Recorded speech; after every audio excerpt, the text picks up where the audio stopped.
All right, guys. Good morning. Good morning. Hope you guys are well. Today it is Thursday. We got jobless claims numbers coming out at 8:30. SPY's pretty flat on the day. We're still back up.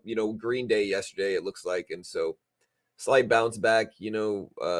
Market looked really weak after the JOLTS report. We kind of bounced all the way back from that. We're basically at 435 or 425s right now, which is good. I mean, if we could hold there, that's great, man. That's great. Again, I don't know if we're going to, but if we can, that's great.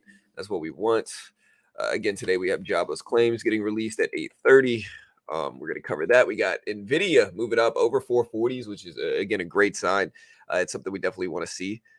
And so yeah, you should be able to hear the music. What's up, Yair, Anthony, Yelton, Ghost? What's up, guys? Uh, Again, slight red day in markets. It's not like a super red day, but it's slight red. What's up, Pawn?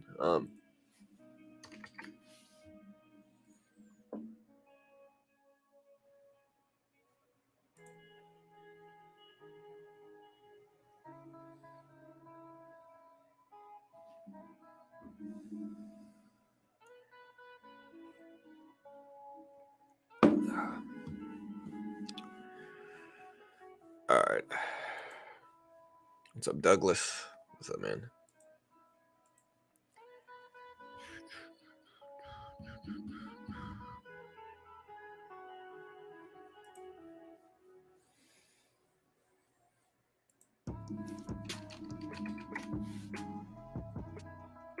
Jobless claims. We're gonna get a timer up. We got a timer here somewhere. We're gonna stick this up, and these numbers don't come out until an hour and a half.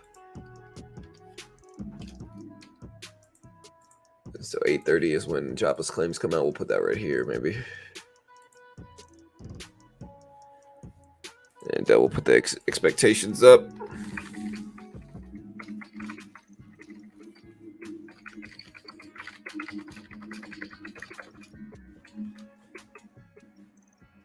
And again, jobless claims expected at 8:30. Expectations of 210,000. A lot of people are going to be waiting for this data too because of how volatile the market's been this week. It's been a pretty busy week, man. Like uh, economic data has influenced the market a lot. 210.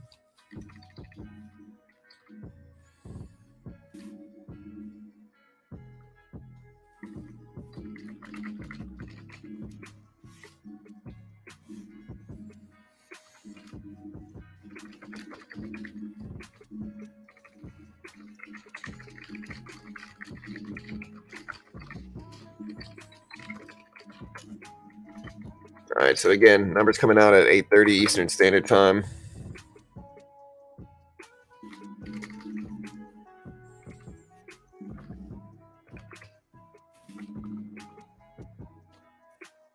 Again, like and subscribe.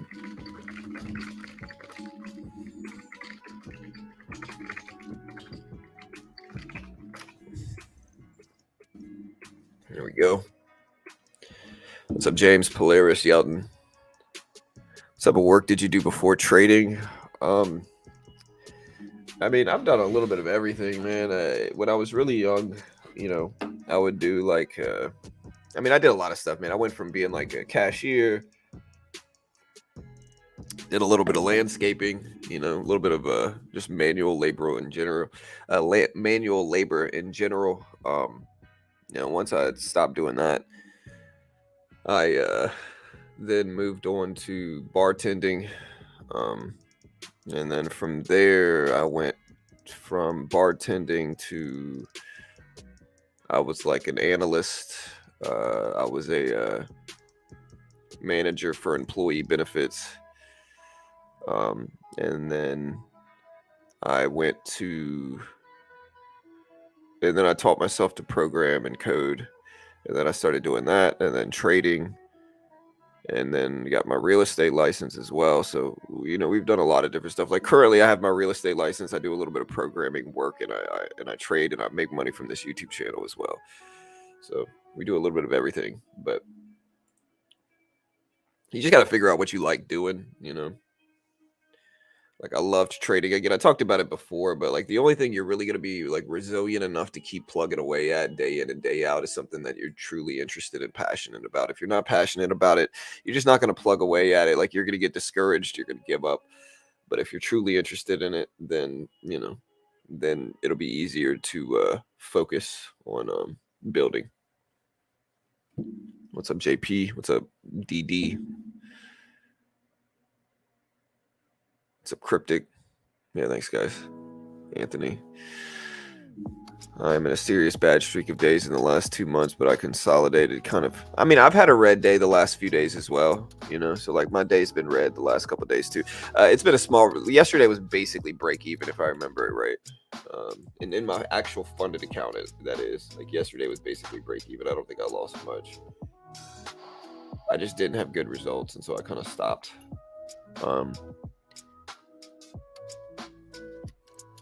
But the market's been.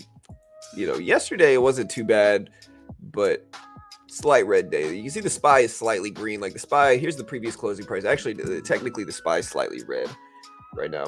And so we did have a green day yesterday, but it wasn't like a super green day or anything like that. It was small bounce back. But I mean, if you look at this, the last few days brings us all the way back to where we were. A lot of people made a lot of noise about how bad of a day Tuesday after the JOLTS report was. And it was a bad day. I didn't like it at all. But we've now since bounced back to basically where we were. We were right here. We're right here now. And that's basically where we were before the big red day of Tuesday started. So we're back to where we were prior to the JOLTS report. And with today's jobless claims numbers, as well as Friday's non-farm payroll data and unemployment data, it'll be a fun time to watch to see what happens.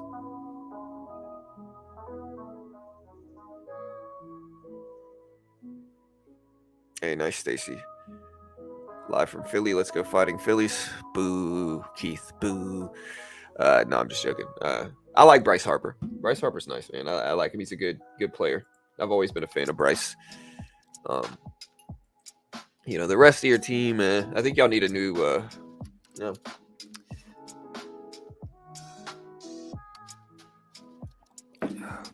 Y'all been okay. I'm not hating on Phillies.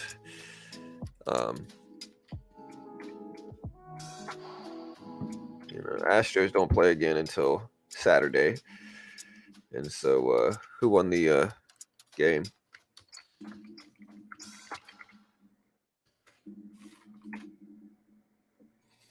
Phillies beat the Marlins for sure. I didn't even keep track. Diamondbacks beat the Brewers. Rangers won. Honestly, the Rangers. I'm gonna have to go to one of those games in the playoffs. If the Rangers versus the Astros happens in the playoffs, I'm gonna have to go to one of those games. Blue Jays lost to the Twins. Correa over there at the Twins, man. Anyways, I'll talk about sports all day. I'm gonna have to move on to something else, Twins, Correa. Today up 2,300. Nice. Stacy made a huge bet on Tesla yesterday. It made my whole 2 weeks of income. Had to take profit. Nice. Yeah, taking profit. Like, don't have a gambler's mentality, right? Like, that's what I always try to tell people. Like, what I mean by that, right? And what I mean is, like, don't have a gambler's mentality. And again, some of you guys might relate to what I'm going to say. I'm not hating on you. I'm not attacking you. Just think about what I'm about to say objectively and think about whether you at home are doing this, okay? Because it's important to understand. I'm kind of the opposite of what I'm about to say, if that means anything. But okay, so gamblers, right, will never walk away when they're up, right? They will never walk away when they're ahead, right? They go to the casino, even if they do get lucky and hit a couple hands or win in the slot machines or whatever it is, right? They'll always justify staying there longer because they're not addicted to winning. They are addicted to losing, essentially. They are addicted to the rush of it, right? And so they don't care whether they're winning or losing. They want the rush. They're overstimulated by all the lights and stuff at the casino, and so they're addicted to the rush of just being there and risking money. All right. And so I'll hear a lot of traders that are up big on positions. They'll be up a lot on different positions. And instead of taking profit like they should, like at least some profit, like for me, if I'm up big in anything, I'm taking at least half of it off usually. And then maybe I'll let the other half work. And if it turns against me there, then we're a little bit better positioned. But some traders will just refuse to take profit. They'll sell themselves on some story of how it's going to go up way more and that they need to just stay in it. Again, it's the same type of people who at a casino, when they're up big, instead of walking away, they'll argue and justify sitting there just a little bit longer to see what happens. you don't want to be a gambler, guys. You don't want to be a gambler. You want to if you again, I can't tell you what to do. I'm not an investment professional. I'm not liable if you lose. I have no idea what I'm talking about. But don't sue me. Not liable. But no, if I'm up big in anything, I'm taking profit. You know, usually I'll take either a half or 2/3 off, and then I'll let the last third of it sit. And if it goes up, great. If it doesn't, I'm still up a little bit or break even at the very least, and I don't have to stress about it. And using that type of thing over time helps grow your account. You know, if you're one of those people that just refuses to lock in profit, that just wants to sit on it a little bit longer, that argues with themselves in their head, again, that's a gambling mentality. Not the right move most of the time. Yeah, I mean casinos, bro, they have weird looking carpets. They want to keep you there. They make it intentionally confusing. They don't have any clocks because they want you to stay there, right? But again, I've never been like an addicting like a gambling addict. Like I've never been that, you know? Like I've never liked risking money. Like I had friends, man. I've had friends when we were all broke. You know, we were all broke. They would have $40, you know, and like we could have, I didn't even want their money, but we could have gone and got beers or whatever. And instead, they wanted to go to the casino and they literally play like 1 or 2 hands of blackjack, lose, and then they don't have anything for it. But just that 20 minutes of blackjack, you know, like they were just so addicted to it that they just couldn't help it, right? I've never been that type of person. Again, Carol and I went to the casino in Michigan a couple months ago when we were up there. And I wanted to go there to play poker, right? So I went, I took out like, I don't know if it was like $500 or like $700 cash, took it out. And my intention was to go play poker because poker is one of the games at a casino where the house doesn't have an edge, right? Like you're not playing against the house, you're playing against other players in poker, in live poker, right? So I was going to their play there. It turns out they didn't have poker at the casino. And I've said this story before, but it's true. And it kind of shows you the mentality you have to have. And so anyway, so they don't have poker there. And so I've got $700 cash and I'm at a casino. And so Carol and I just kind of look at each other and like, we're like, what do we do? You know? And we're like, okay, well, I guess we'll go play blackjack. I won like $50. Carol lost $50 in blackjack. We played for like 10 minutes and then we were like, all right, screw this. Like, let's go. You know, we didn't play barely any slot machines and we got out basically break even with $700, you know, because I really don't like gambling. You know, now a gambling person would have sat there and spent that whole $700 on nonsense. You know, slot machines, I don't know, man. I'm a person that like looks for an edge. Like I'm looking for an edge, right? If I don't have an edge, I'm not playing it. You know, and the slot machines are some of like the sucker bets. Like in a casino, slot machines have the lowest edge of anything there, right? They are literally programmed to just siphon money from you, you know. But somehow people get addicted to them and they're getting addicted to like the lights, like the flashy lights, like it's overstimulating, you know. And that's what they want. They want you to just be overstimulated by it. And it's kind of the same reason people are addicted to smartphones, right? Scrolling on social media, same thing. They're just trying to put a bunch of bright lights in your face and hoping you get addicted to it. So you just pay them money to see those bright lights. What about a swing trader? What's the difference between gambling and swing trading versus day trading? I mean, there's the similarities and differences are all the same, I would say, regardless. I'm not talking about only day trading. I'm talking about everything. You know, I'm talking about investing too. If you're up huge in investment, I mean, investment's a little bit different because investing, you could argue to hold it longer and probably be correct over time, you know, but swing trading, day trading, same thing.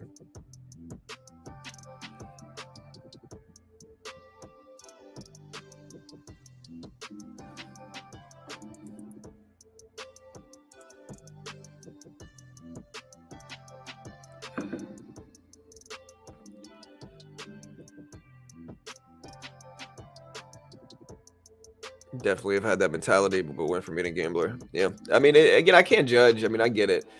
Um,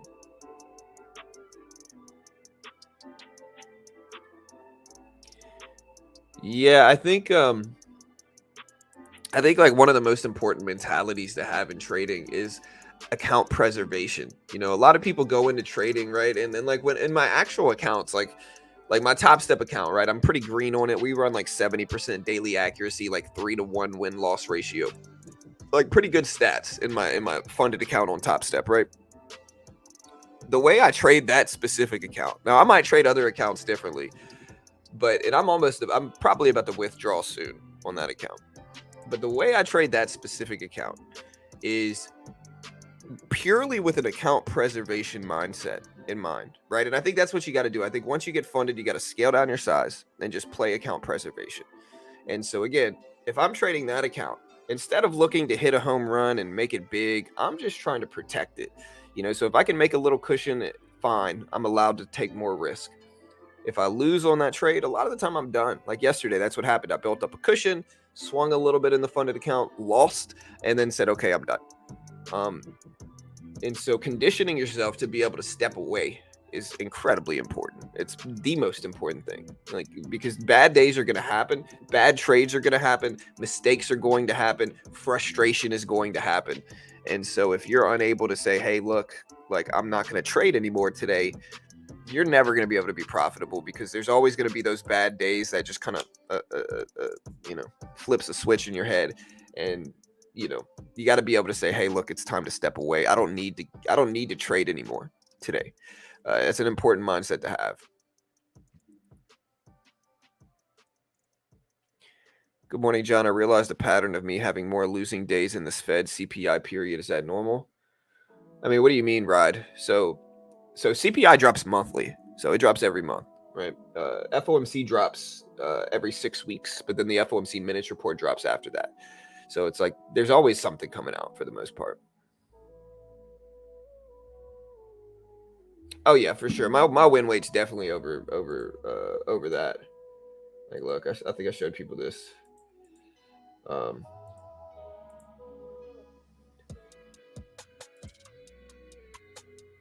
me make sure I got the right account here. Yeah. And so, yeah, I mean, again, the thing to understand, and this is something I talked about on Top Step TV the other day, but like, there's always going to be a correlation with risk and reward and accuracy, right? Like, there's going to be a negative correlation almost, right? So you're not going to be able to have like a crazy good reward to risk ratio and like a crazy good accuracy rate at the same time. Now, you might get one trade that works out, but again, generally, you're not going to be able to do that. So here's my graph over the last, maybe I did win yesterday. I don't know. Here's my graph. This is my actual funded account graph over the last month or so. And so, yeah, maybe I did win on it yesterday. Let me see. Did I make money yesterday? Okay, no, I lost money yesterday. I thought I did. It's all good. Okay, I broke even yesterday. Basically, I lost $10. But yeah, so anyways. So again, this is my actual funded account graph, right? So these are my literal stats from day trading, pure day trading. It's only day trading. It's not swing trading. It's not investing. Those are more nuanced. When it loads, I'll show you. But yeah, I mean, again, I got like a 3.2 to 1 win-loss ratio.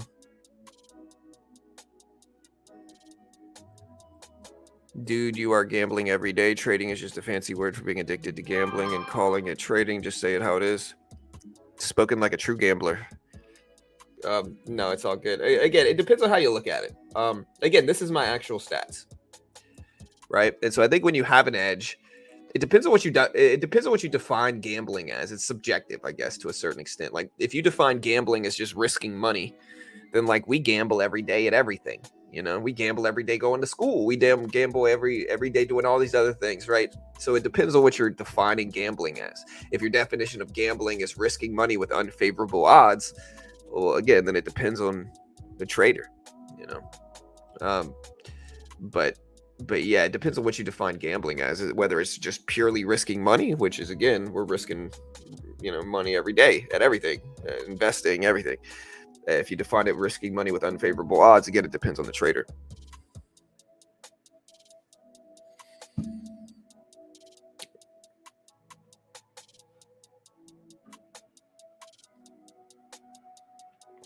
I was last week. Ghost. Maybe it was this week. Maybe it was last week. I don't know.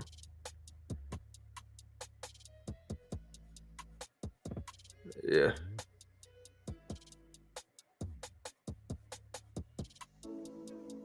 I think sometimes, like, I think sometimes people get mad at the messenger though, right? Like if you're a gambling addict and you like can't stop yourself from going to slot machines at casinos, me saying what I'm saying, it might make you feel some type of way about it. Like you might not like what I'm saying. And I get it. Hey, but I'm just the messenger here. Um, do you trading bull, Tesla, or bear? I'm not sure what you're asking me. I like Tesla. I'm probably bullish on it. Yeah, for sure. Douglas, what's up, man? I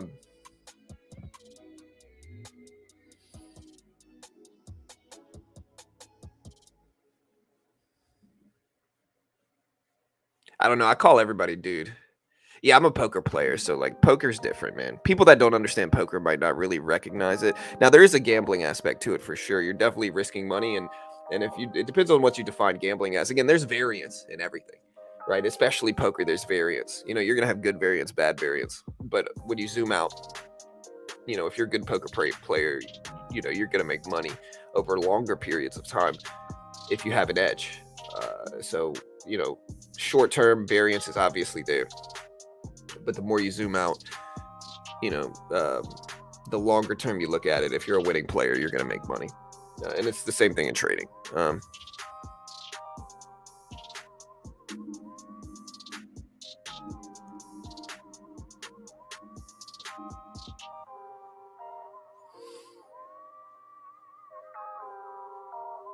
What do you think about 425 supply zone? Do we shoot past it today or test or fail? I think it's a big level. I think this is right where we were ahead of the JOLTS report, right? So I think the JOLTS report went live and tanked the market a couple days ago, and we've since bounced back. So on Tuesday, on the 3rd, JOLTS report came out, just destroyed the market, fell down pretty big, down to under 420. We grew some legs, bounced back yesterday, magic legs, and now we're back up to 424s, 425s. Yeah, it depends on which type, man. It really depends on the trader. Like you got some traders that just are unable to, you got some traders that are just unable to control, and then you got some traders that are, and it depends. It really depends.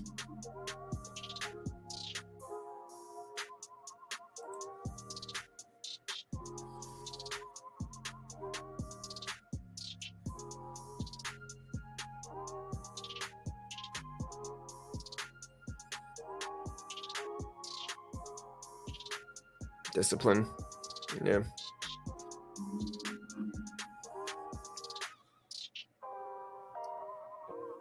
Also, bump that like button if you haven't already. We appreciate the love. Thanks so much.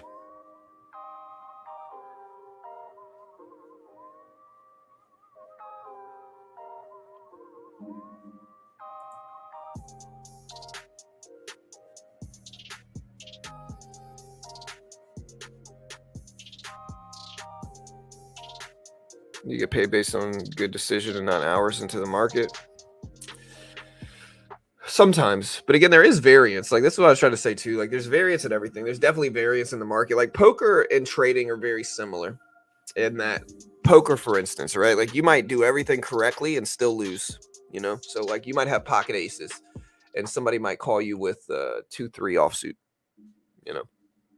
and they hit a straight on the flop, and you lose with pocket aces, even though you did everything right for the most part. I mean, maybe you potentially did everything right, but you still got busted from 2-3 offsuit, so like variance is there, and variance is there in trading as well. Like sometimes you're going to do everything correctly in trading. You're going to make all the right decisions. You're going to take the A+ setups and you're still going to lose. And like, that's okay. Because sometimes you're going to do everything wrong and you're going to win. And so there's variance for sure, but over time, again, skill plays out.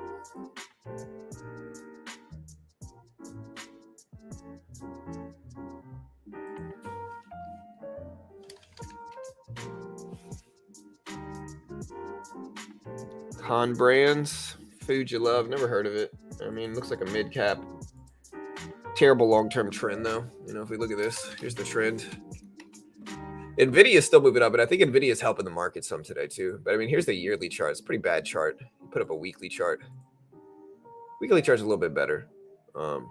It's not a mid cap, I guess. It's been around a long time. I just don't know it. I don't really buy stuff like this that I don't know. And this trend looks pretty rough since last year. Pretty big red trend. I mean, this thing has had 1, 2, 3, 4, 5, 6, 7, 8, 9, 10, 11, 12 losing weeks in a row. So 12 losing weeks in a row.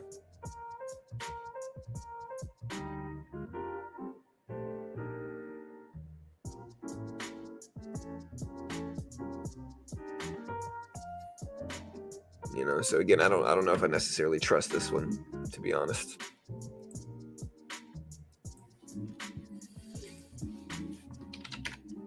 AMC up to 830s here. Let's see if it does anything. GameStop, another one that people have been talking about. Under 15. Under 15. They have earnings today, Harry? Yeah, I don't know. Stryker.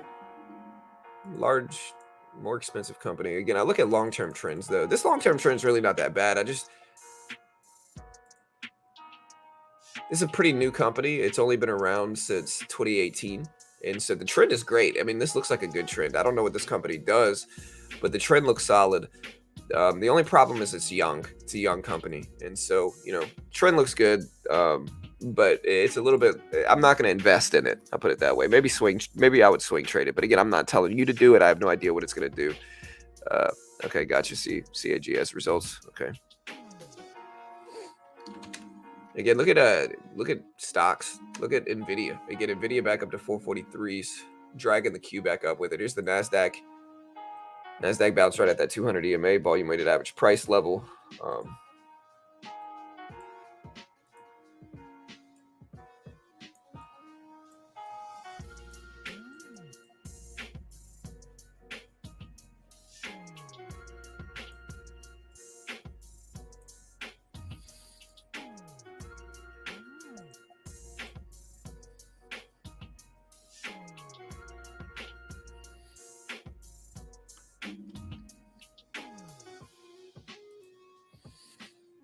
Anything else you guys like? But yeah, again, the Nasdaq and Nvidia looking solid. Here's Tesla too. I mean, I think we should watch Tesla as well. Tesla's having a pretty green day. It's at 260s right now. Yeah, I don't know. I'm looking at SYK. The only chart I can see on it. It's founded in 41, but when did it go public?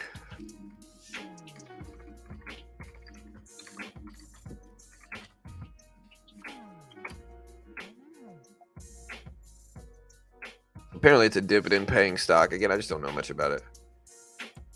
Stryker. Cool name,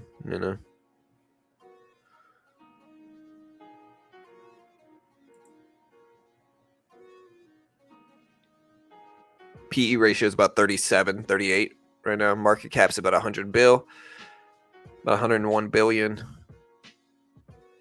Yearly EPS is about $7. Not bad. I mean, stats aren't terrible. Pays out divvies too. How much? What's the dividend?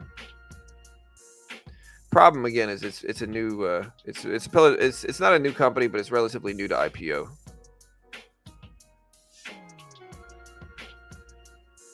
Yeah, I mean, again, no, not really. Polaris. Never played with him too much, bro. Again, Q all the way back up to almost 360.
Yeah, I've been learning a punch choke in jiu-jitsu. Is it frowned upon though? Like, do people get mad about it if you hit it on them? You know,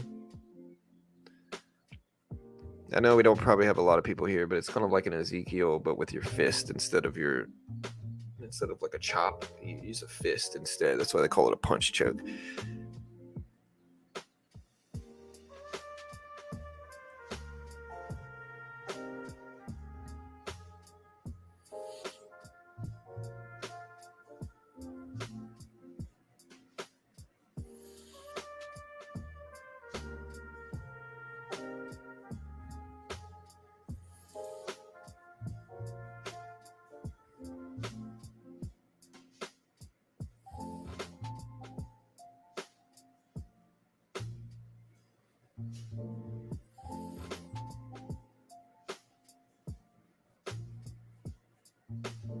Any that gets hit with a submission will probably be upset. Not really. Most of the time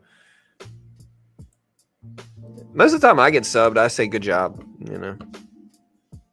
Anyways, Tesla's still moving up. It's at 262 again. What's dragging the market up partially is Nvidia, right? Nvidia looking pretty strong. You know, a lot of weakness from the JOLTS report. Everybody was kind of fearing the JOLTS report, but Nvidia has basically come back all the way back up to the 440s, back up to almost 450. And again, with the market being how it's been the last couple months, where Nvidia was at 500 plus, came all the way back down to basically 400, and then basically bounced all the way back up.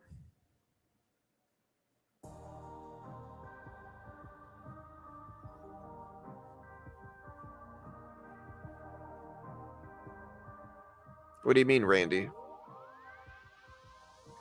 I was always doing that, and people hate it. They'll scream at you and say no punching. Yeah, but you're not actually punching them, you know. It's like an Ezekiel, right? So it's you know, but instead of going like this, which is kind of what you do with an Ezekiel or with a gi, you grab the gi, but instead of doing that, you kind of, you know.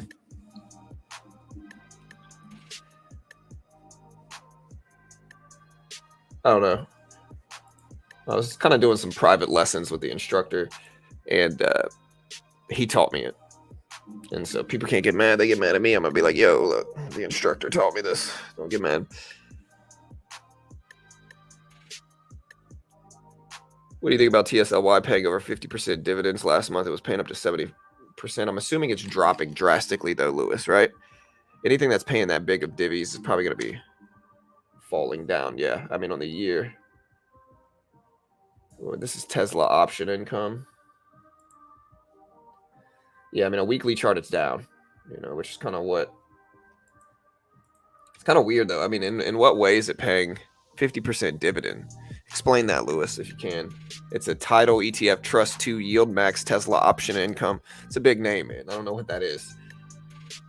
It's moving with Tesla. How often is the dividend? 50% dividend, bro. Okay, so I spent $1,000. It's going to pay me $500 in dividend payments.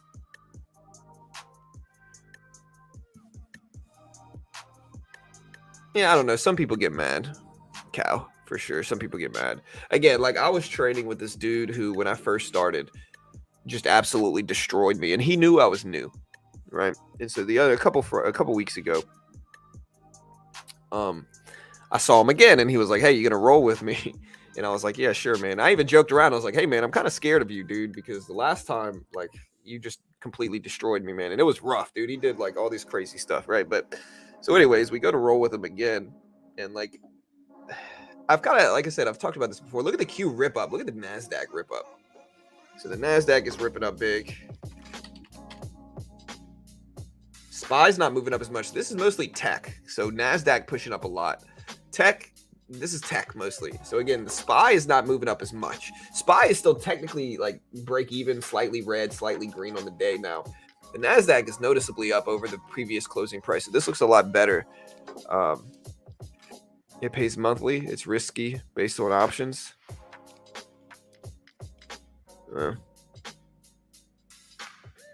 Well, it depends on which algorithms work. Some of them certainly work, I'm sure. Some of them definitely don't, though. And so it depends. Really just depends on the person, the trader. It pays monthly, really? But yeah, there's got to be a lot of risk holding it though. So basically, it's kind of like I'm assuming TSLY paying 50% dividends. It's kind of like picking up pennies in front of the train. Like you might get away with it, you might get away with it, you might get away with it, and then you get unlucky once, and then boom. You know what I mean? And so it's about getting in and getting out, I'm assuming. But maybe I'm wrong there. That just seems crazy, a 50% divvy.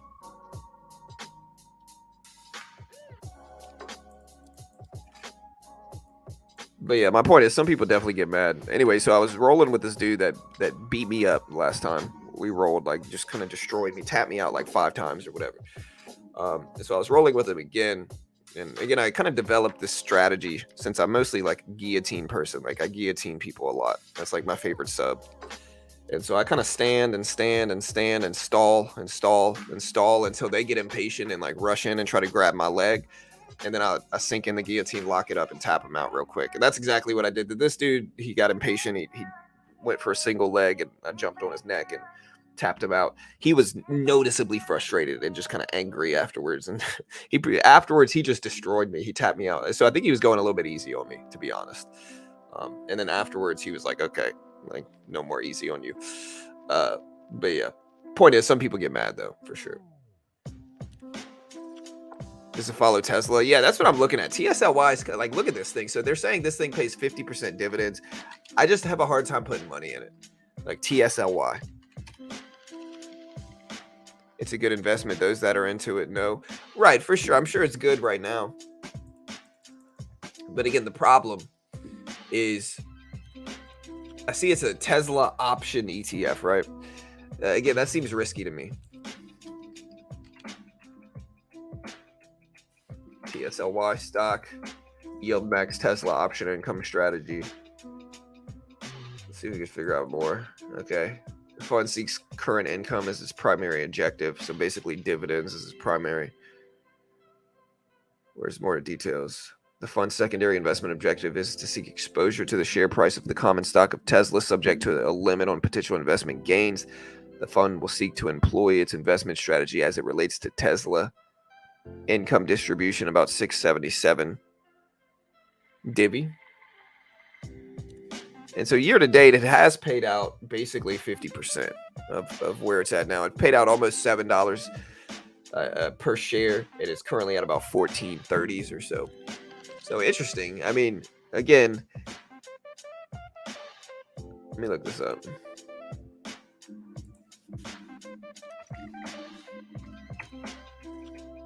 All right, so yeah, I'm looking at the divvy payments for this. Okay, so it pays dividends monthly is what it does, right? So it pays dividends monthly, and those monthly dividends equal out to about $1 per share. They're anywhere from like 99.5 cents to 44 cents to $1.06. It averages out to about probably like 90 cents a share per month, right? But it happens monthly.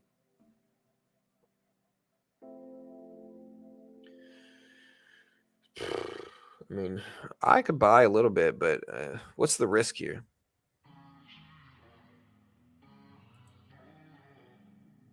The highest was what?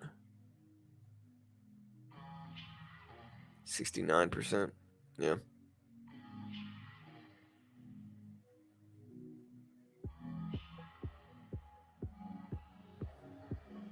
Yeah, but stuff like this doesn't last forever. Anything that's too easy to make money usually is not, you know.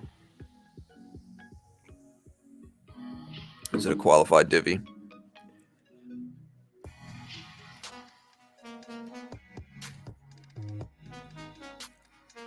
I held Tesla or TSLY for months. I'm up.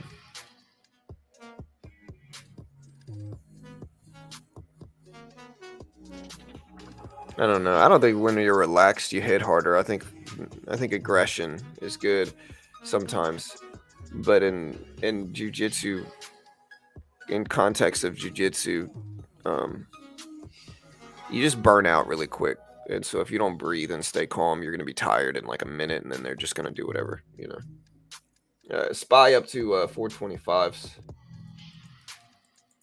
Sorry, I don't mean to talk about this a lot. This is just like my latest interest. I kind of bounce from one thing to another. Again, SPY rip it up, Tesla rip it up, NASDAQ pushing up as well. Look at the Q. Q testing the high of yesterday, I think. Not quite there yet, but the Q's pushing up. There's the high. I don't know if that's the high of yesterday. Yeah, so the Q testing the high of yesterday. Right around 360.60 on the Q is the high from yesterday. Yeah, NVIDIA looks good too. NVIDIA is bouncing back a lot the last few days as well, so it looks good.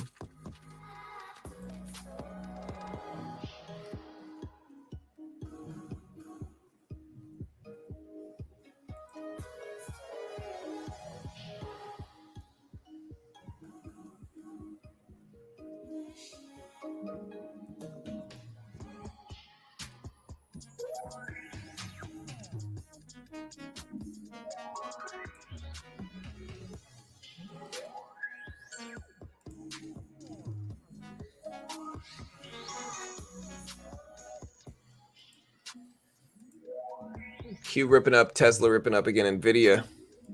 Let's see if NVIDIA can break 450. I think that's a very optimistic sign if it can break 450. Hoping for high jobless claims so we can confirm. I don't know, man. Yeah, I think actually you're right. I think the market probably wants higher jobless claims numbers. I don't think the market, I think after yesterday's reports, I do not think the market wants more people working. I think if you look at how the market responded to all of this stuff, one of the things that helped the market yesterday was we had non-farm employment data come out, and it came in way lower, like 65% lower than expected, and that caused a bullish response in markets. And again, you got to understand you got to think about what the market wants in that particular moment when the data drops. Right, lately over the last week, a very consistent thing that we've seen in markets is that lately the market is fearing inflation heavily, right? So JOLTS report came out. JOLTS report showed more jobs than expected. More jobs equals more people working, means more people spending, which is worse for inflation. So what happened on the JOLTS report? Market dumped down very big. If we zoom back to Tuesday, the market fell very heavily, specifically when the JOLTS report came out. So the JOLTS data came out here. So you can see big dip, and the market basically reacted negatively the rest of the day. So the JOLTS report, so basically the market did not want more people working, because more people working means more spending, and more spending is bad. Again, yesterday we had the non-farm employment change data come out. And how did the market react to that? The market reacted pretty positively to it. The data came out here. Market basically held where it was and continued moving up for the rest of the day. And so again, today with jobless claims, higher jobless claims number means less people working. And so in that regard, I think the market wants higher jobless claims. If the market is fearing inflation, less people working, more people claiming to be without work, which is what jobless claims are, is going to be interpreted as better, probably.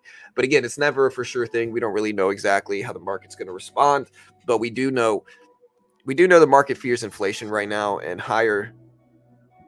more jobless claims means more people filing for unemployment, and the market might see that. I'm not going to say it sees it as a positive, but it certainly sees that as better for the inflation problems we have currently.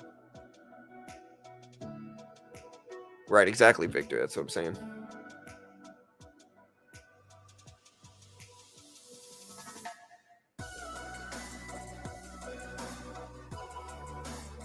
Yeah, I don't know if we're going to do a rate hike. I think we're probably going to not do a rate hike this time.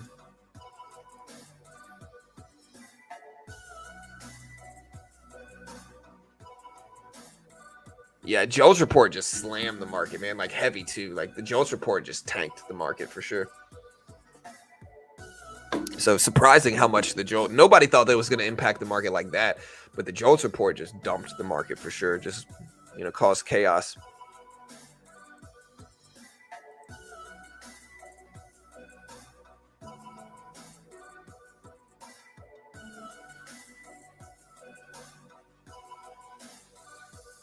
The futures are trending red, but trying to go green as some tech stocks go positive.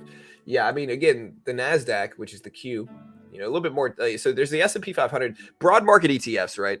The S&P 500 is what I look at a lot. I look at the SPY and the S&P. But we can look at the NASDAQ too and see the NASDAQ just ripping up, man. NASDAQ up to over 360s, a little bit more tech heavy than the S&P. And so what you see right now is tech doing well. So tech is doing okay. Tesla ripping up, Nvidia pushing up this morning. When we look at other tech stocks like Apple, Apple's having a green day as well. They're slightly green. Microsoft, green day yesterday for both of those as well. Stuff like AMD is going to be probably moving up over the last day because of strength in Nvidia and other microchips. Again, SPY up to over 425s right now, up to 425.02, and 425 seems to be a pretty solid level to watch. So again, here's the SPY. And again, very nice green movement here. Basically for the last 2 hours, the market has done this. So that's the last 2 hours right here. So you can kind of see this move start right here. And then the last 2 hours, we've just kind of had a pretty green time. And so again, we'll see if we hold. The market definitely needs it. And again, this is heading into tomorrow's non-farm payroll and unemployment release.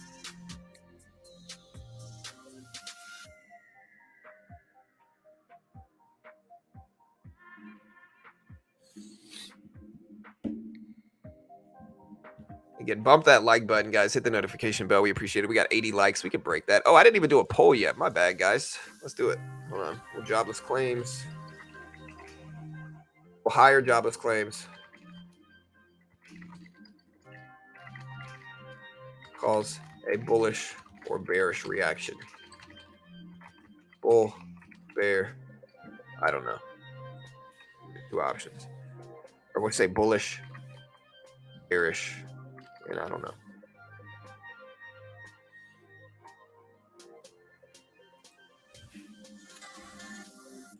Vote on the poll. Let us know how you feel.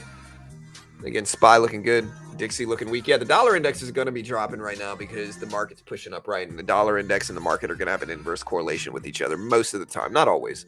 Most of the time, though. Yeah. Oh, wow. Yeah, man. What's interesting is I was up a lot in my Exxon trade. I've lost a lot of the gains we made in it. So, our average is still 106. So we're still up a lot. And I'm probably just going to hold it long term. But yeah.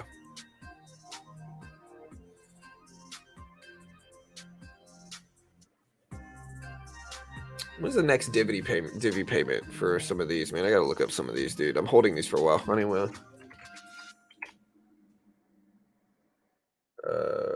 When did they pay the next divvy payment?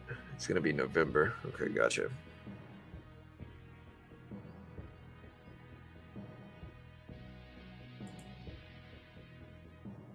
you think oil will rebound? Eventually, yeah, but when, we don't know. Yeah, green is good, Cal. I can't really judge you for selling your oil play or your Tesla play. Tesla's up a lot. Again, it's all the way at 260s.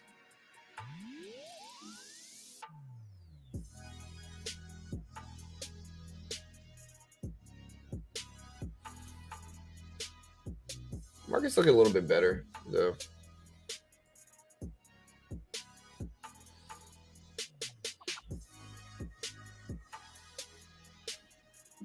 Now, more jobless claims, more people filing for unemployment is going to equal less people spending, and that's what the market wants, is less spending. Spending is a problem. It's one of the reasons, over the last few years, the market has reacted positively to less economic growth, so higher GDP, less jobless claims, low unemployment, higher payroll numbers. The market has not liked those things a lot.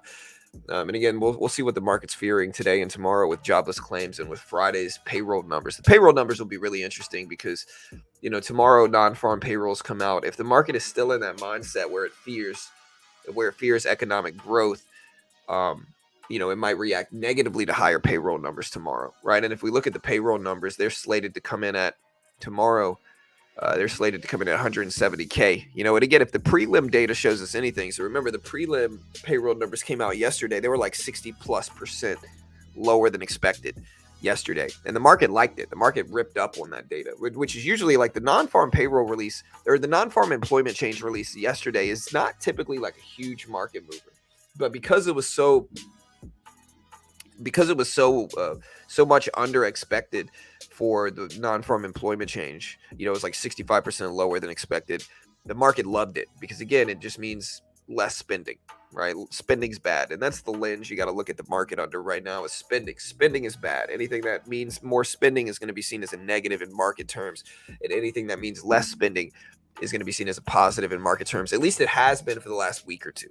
Now, it doesn't mean it's going to stay that way. Again, anything could happen. And one thing I've learned from covering all of these big releases is that anything could happen. Tomorrow, we could have way lower payroll numbers and the market could dump, and get weak. So you never really know.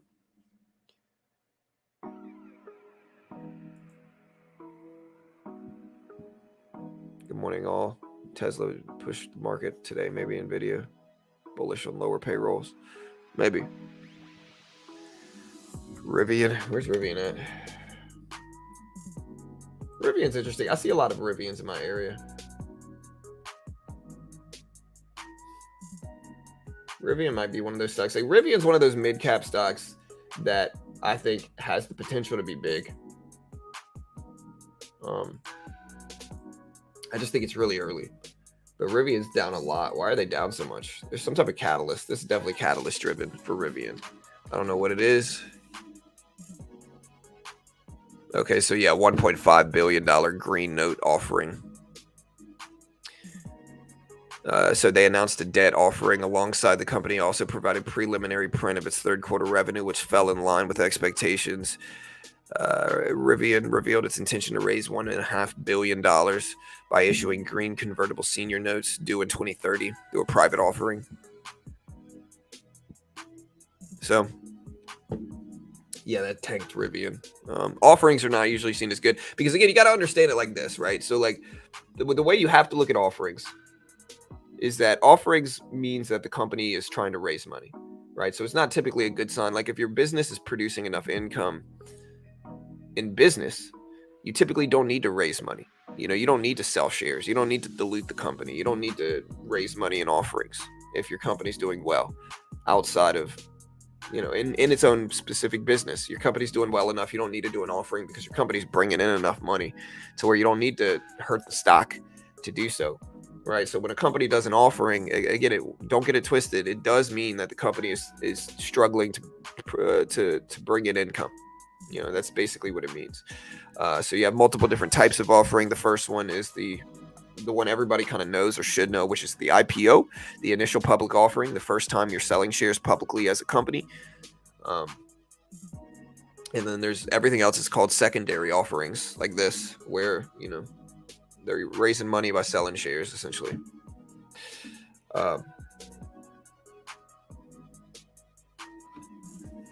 Yeah, I mean, again, Rivian's down this year too, but I think Rivian's got a chance to be successful long term, and I think relative to its IPO price, it's cheap. Again, I'm not really super trusting in a lot of these up and coming EV brands. Look at the SPY dip down here. So SPY dipping down, we're over the previous close, we're over the 200 EMA, we're over the volume weighted average price. So we'll see if we hold. But yeah, I'm not really super trusting in a lot of these EV brands. I just don't trust a lot of them, man. I don't think a lot of them are going to succeed. I think most of them are going to fail. But I think companies like Mullen, are good, examples of failing EV companies. But Rivian is a little bit different for whatever reason. Like I think I've seen Rivians in my area, and I think that influences my bias here a little bit. I've seen Rivians driving around. They're pretty nice. They look cool. And again, what it means in my area, at least, is that like people are buying them, and that's good. People like them. People are actually legitimately buying them. And so that's cool. So yeah, we're watching Rivian. It's down to 2140s. I still think it's a light years away from competing with Tesla or anything like that. But, it's doing all right.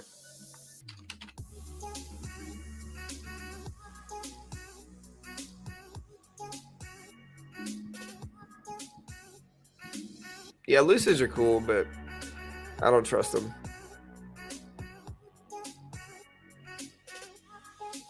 Neo, yeah, I don't trust Neo as well. Neo's overseas stock. What I see from Neo a lot is like desperation. I see them going to the Tesla shows and trying to like steal the Tesla number, like steal Tesla's ideas and stuff like that, taking pictures of them and like all this stuff. I just don't trust Neo as a company. I don't trust any company that's overseas, and I don't invest in any company that's overseas. I just don't trust it. There's too much instability in terms of government, governments, like, um, you know, all that stuff. I just don't trust them. And so Neo's an example. I just don't trust it. Neo was, if you look at Neo was at $70 a share basically in 2021. It's at $8 a share now. So thus is why I don't trust it.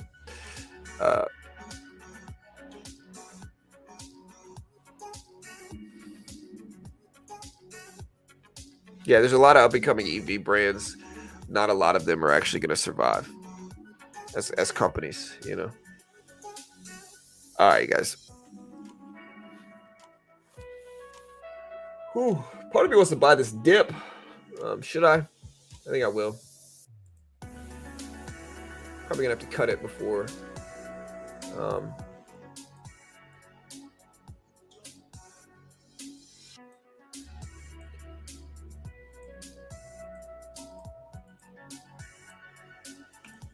Probably going to have to cut it before jobs claims numbers come out. All right, so we got 75 shares here. We'll see if this holds. Yeah, I invest in banks sometimes. I'm not really. I don't really discriminate in terms of stuff I invest in. Like I invest in a lot of stuff. A lot of stuff people hate. like I bought Target on the dip, made money on that. People hated it. I bought Disney on the dip, made money on that. People hated it. I'll buy whatever,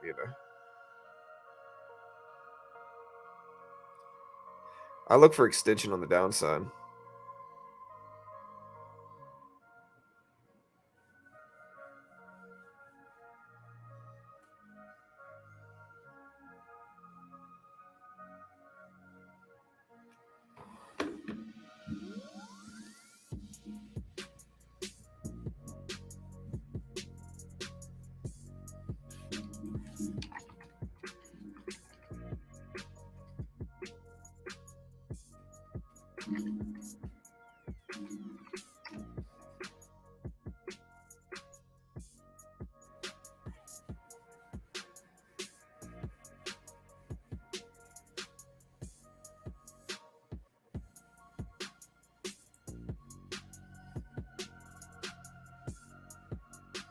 There seems to be a lot of regional banks exposed to office real estate through real estate investment trusts. Which ones? I think commercial's in trouble. Yeah, I've heard about them cave, man, but I've never, again, it's hard to trust or believe. Like a lot of those guys made money elsewhere, and they're just claiming to be rich traders, and they really made the money doing other stuff. Maybe they did. I don't know, but I'm skeptical. What if the jobless claims data comes in higher than 210K? I think the market probably wants more jobless claims intuition. Again, I'm not 100% sure. I can't say for certain. But I think the market probably wants higher claims numbers. I think they want more than 210. I think if we come in over 210, the market will probably react positively. I think if we come in under 210, the market will probably react negatively. But I'm not 100%. All right, guys, we got about 35 minutes left. 35 minutes left. Again, what banks are exposed to real estate investment trust commercial stuff? Yeah, that'll be a fun game, man. We got Correa versus the Astros.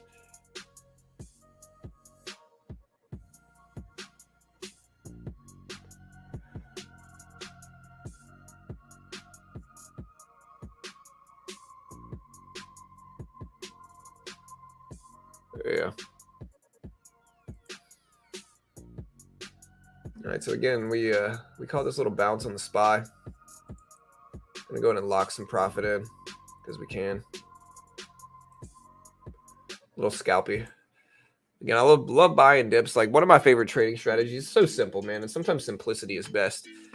Is you wait for a stock to push over the previous close a decent amount. It has to be a decent margin. It can't be like this because then you get stuff like that, right? It has to be like a decent margin. So if we can break over it nicely and then dip, I'll buy the dip. If it breaks under the previous close, we cut it, and that's okay. But if it holds, we end up riding the bounce up, take profit like this. Very easy trade, very simple. Previous closing price is the red to green level. So this light blue line right here is the red to green spot. It's the spot at which it goes from red to green to red, all that stuff. Jobless claims numbers are pretty high in a recession, but we're not in a recession right now. Again, we don't have losing GDP, which is the technical definition of a recession, is losing GDP quarter to quarter. 2 consecutive losing GDP quarters is what recession is, and we're not there. People look at the news and the economy and they use that to say, oh, we're in a recession. We're just not. We're not in one. Yeah, maybe AMC does. We'll see. AMC up to over $8. I mean, I think that's good. Pac West, yeah, no, Pac West had some struggles earlier this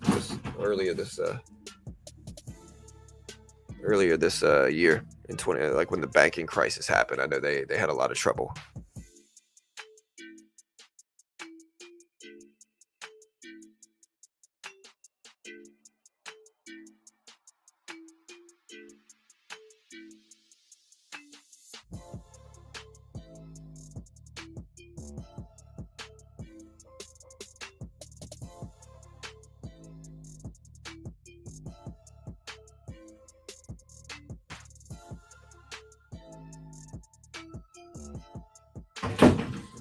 All right, guys.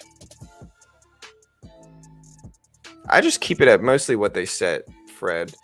So I'd mostly keep it at what they set it as, like stock. So yeah, I mostly just keep it at what they gave it to me in.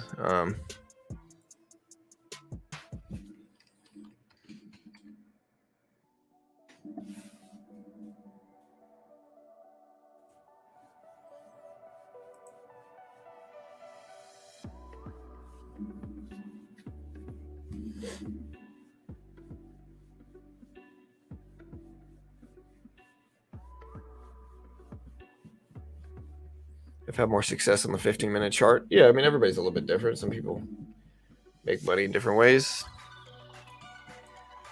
TLT is treasury bills, right? Yeah, 20-year bills. Yeah, I mean, treasury bills had a flat day yesterday for the most part. TLT was flat too. After the open, after the open, it was flat. Sam Bankman proud. So Saturn, is that live streamed? The trial? Is the trial live?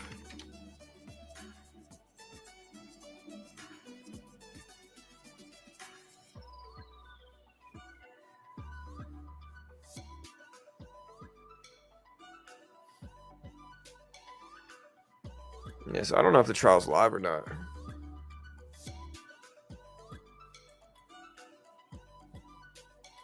Not on TV, bro. That sucks, dude. That's weird. They should have let it be live, bro. Like, they should have let the trial go live. All right, we got votes. 51% of people are bullish on YouTube. No, that sucks.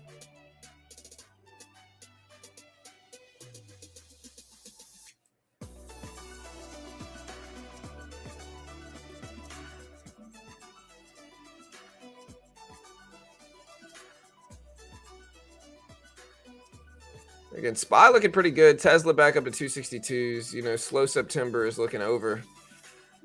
Market's pushing up nicely.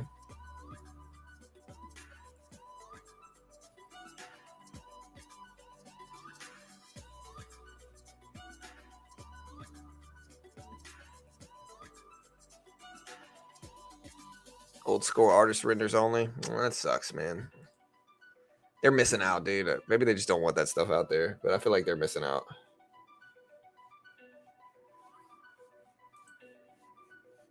All right, guys. So, SPY rip it up. Tesla rip it up. Look, we can also see like NVIDIA here as well. Here's NVIDIA. We get NVIDIA popping up. NVIDIA is ultimately what's dragging the market up right now. Like NVIDIA is helping the market currently. It's up to 444s.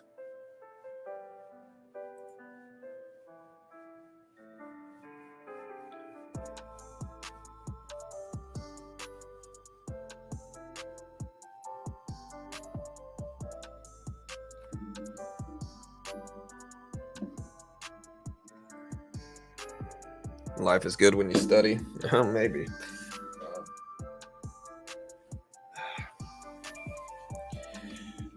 Yeah, I mean, you just don't want to fall into the habit of overstudying. Again, simplicity sometimes it's best to, like Tim Sykes be like, study, who's up studying? It's like, bro, he's up drinking or something. Uh, Maybe not. Maybe I'm wrong. I don't know. I'm just kind of joking around. But again, like there's a very famous movie. I can't remember what the movie was called, but it was about like this guy who thought he cracked the stock market code, right? So he spent all his time studying the market, studying the different moves, trying to find correlations with different things, and it drove him crazy because he found all these different correlations that might or might not have been real, and he just let that drive him into insanity, you know. And so it depends on what it is. Like if you're trying to trade penny stocks, again, understand like most penny stocks are going to fail long term. Short term, they're incredibly risky, and people just make more money selling courses on how to trade penny stocks than they do from actually trading penny stocks. And some of their marketing is really persuasive. It's really convincing. And if you're a new trader, like I fell into that trap when I first got started. I ended up watching the movie The Big Short when it first came out. I went and saw it in theaters with my wife, Carol. And so I saw this movie when it first came out. And again, I was always like a chess, checkers player, poker player. And so I love strategy games, especially if I can use my head to make money. And so, especially if I could figure out a way to make money like that. And so I became obsessed with it. And once I realized how much money was floating around in the market, I became obsessed with it. I came home. I Googled day trading and what popped up, Tim Sykes, warrior trading, all that stuff. And, again, it's just like you got to think about it in terms of trading, right? Like, so if you're selling a course, are you going to tell people, hey, look, most people fail. It's going to take you years to be successful. And even then you might not be successful. You might still lose money. If you tell people that, you're not going to sell that many courses. And so what's easier is to say, oh, look, I got the greatest strategy ever. You can get rich with this one strategy ever, guys. Like, buy my course right now. Look at me. And then that's what it really is. And again, it causes this thing in which, like, confirmation bias is something I talk about a lot. But I think traders get wrapped up in it because, like, okay, so imagine you're a trader. And so imagine you spent $4,000 on a day trading penny stock course, right? And like, it's just publicly available content. It's content you could find on Google if you want. It's content you could find on YouTube if you want, right? It's just simple content, right? Like basic content, very simple content that you can find on YouTube for free. You can find on Google for free, right? But you spent $4K on it. And so what are you going to tell people? You're going to tell people, man, this is the greatest course I've ever taken, bro. It's just the best course ever. No course is better than this course. It's just the greatest ever. This community is just the greatest ever, right? Like, it's not really, but you're so desperate to justify your purchase that you tell everybody how great of a course it is, And over time, that kind of grows into what it is. And so just most stuff you can find for free online. That's something I always try to tell people. Like, you find most of this stuff for free. Like, you don't need to spend thousands on a course, especially a penny stock course. Like, most of that stuff you can find for free. Most chat rooms are free nowadays, right? So like and you don't want to idolize these guys and look at them like they're celebrities, because they're not,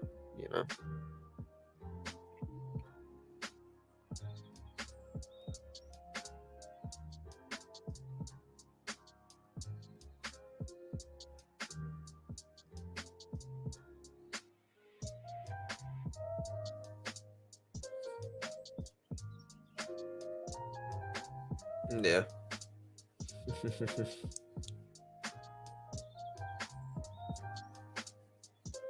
Yeah, I'd rather just be real. And maybe some of their courses are good. Maybe some of their content is good. I don't know. Again, I think experience is king in trading. I think you're going to learn more by experience than anything else. And so, don't spend all the money that you would be able to put down towards experience on publicly available content. Again, I'm not saying you could Google and find some of these guys' courses somewhere on the web for free. I would never recommend you do that. That's just not, I would never, ever say that you could Google some of these guys' courses and find them for free online. Man, who would do that? But all right, guys, market's starting to turn back down a little bit. We're actually shorting the market right now, small.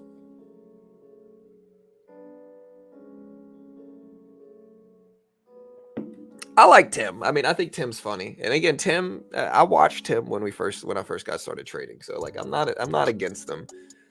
Um, I just think like in the end, man, I think, yeah, I'm not gonna be mean or say names or anything like that. I'm just gonna leave it, you know.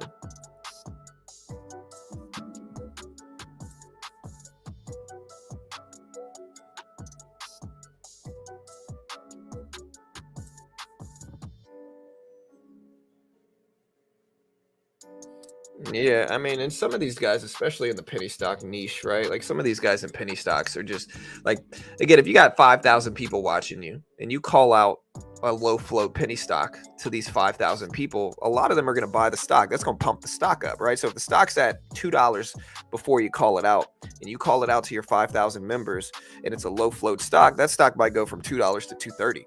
You know, so what happens with a lot of these dudes is that they front load. And so they buy 30,000 shares, you know, and they just wait and they don't tell anybody and they just wait. And then they announce to their followers all at once, hey, we just bought ABC penny stock. They really bought it 30 minutes ago and established a huge position, but they're going to act like they just bought it right now. And when they announce that to all their followers are going to buy it up. It's going to pump that stock up to 230s, 240s. They're going to make 20, 30K from that, you know, and then they're going to unload it on all their followers and it's just going to crash down, right? It's going to crash down, destroy a lot of their accounts. And then they're going to snapshot a picture of that $20,000 gain that they really got from front loading, you know, and then they're going to use that as justification to sell you a course, even though you're never going to be able to do that because you don't have 5,000 people watching you. That's what happens a lot of the time with the dudes. Again, I'm not going to be specific and say names, but if you think that's not going on, you might be being naive. Point is, just be careful. Maybe I'm just biased against penny stocks because I suck. That's true too. Maybe that's the case. I don't know. It's gray. It's a gray area, Chris.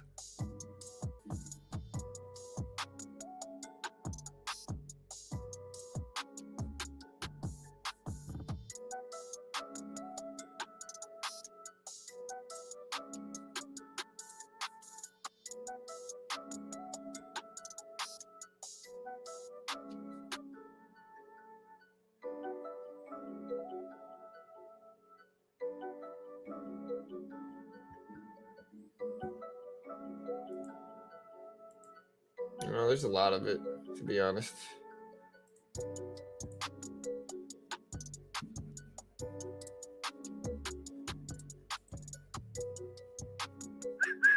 All right, so we're pulling all the way back down here on the SPY, dipping all the way back down. Yeah, again, I don't know who's doing it.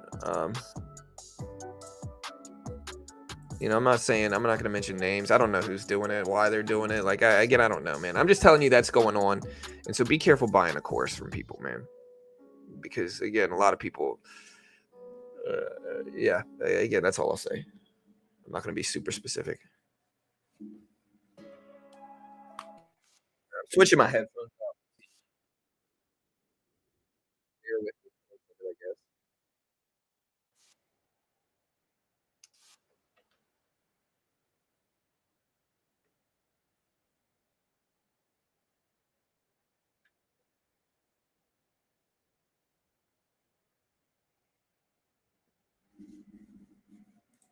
All right, there we go. Switching my headphones out. And again, I'm definitely biased too, man. Again, I promote sponsors. Like, I make money. I certainly make more money running this YouTube stream than I do from trading, without question. Right? But I'm honest about it too. Like, I certainly make more money from this YouTube stream than I do from trading, like, without question. Right? But to a certain point, it's not like a reasonable expectation of me not to. You know, and the way I always describe it is like, look, if I'm a mechanic, right, and I start a mechanic forum about mechanics, right, and that mechanics forum starts to get 100, 200,000 hits a month, right, you're going to make more money running that forum, that mechanics forum, than you're ever going to make as a mechanic. And that's not a reasonable expectation, you know. And so it's kind of the same thing here. But again, I also don't claim to be an expert. I don't claim to be a guru. I don't sell a course myself. I don't charge for content. We just kind of give it away for free.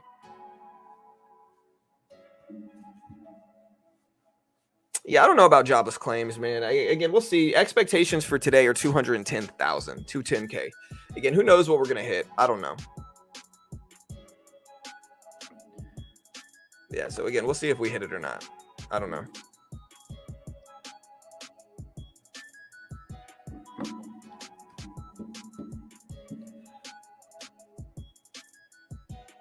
Again, we are short the S&P 500 a little bit. We're in our funded account, and so we're only in a couple of these here. All right, guys, we got 15 minutes. 15 minutes.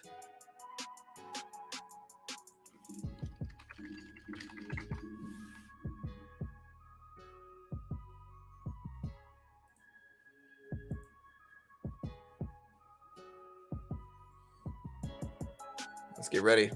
Get ready.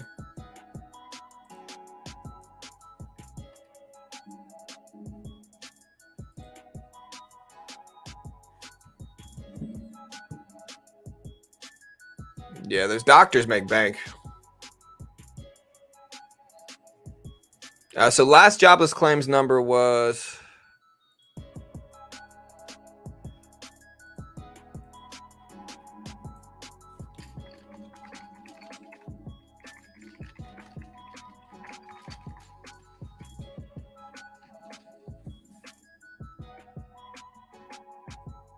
all right. So again, we are in this position here. I'm going to go and lock half of this in.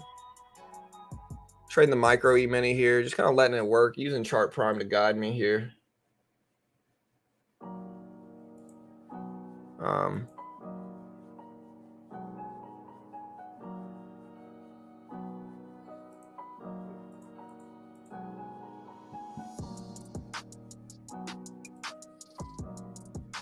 All right, guys. Hey, we got 10 minutes, 15 minutes. Again, locking in a little bit of profit. There we go. We're up like 25 bucks on this account. We're trying to build a cushion first with micros, and then we'll scale up our size and do a little bit better afterwards. What happens if jobless claims are double what is expected, like yesterday's number? I mean, if they're double what's expected, the market's probably going to rip up. You know, I think the market wants higher jobless claims numbers. I don't think the market wants lower jobless claims numbers.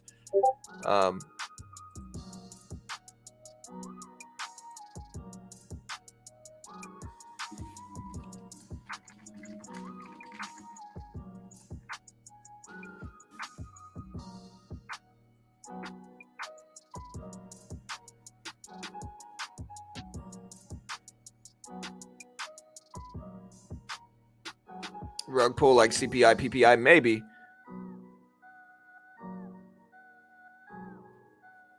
You think we could try to reach 450 on NVIDIA?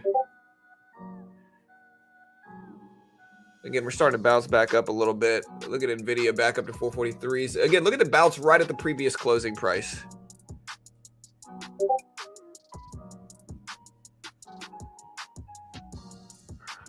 Yeah, of course, Skelly. That's kind of how it goes, you know. And again, a lot of people don't like me in trading because I hurt their business model, is what it is, you know. So higher jobless claims numbers means less people working, right? So higher jobless claims number means less people working, less people spending. And so I think the market in that regard wants that.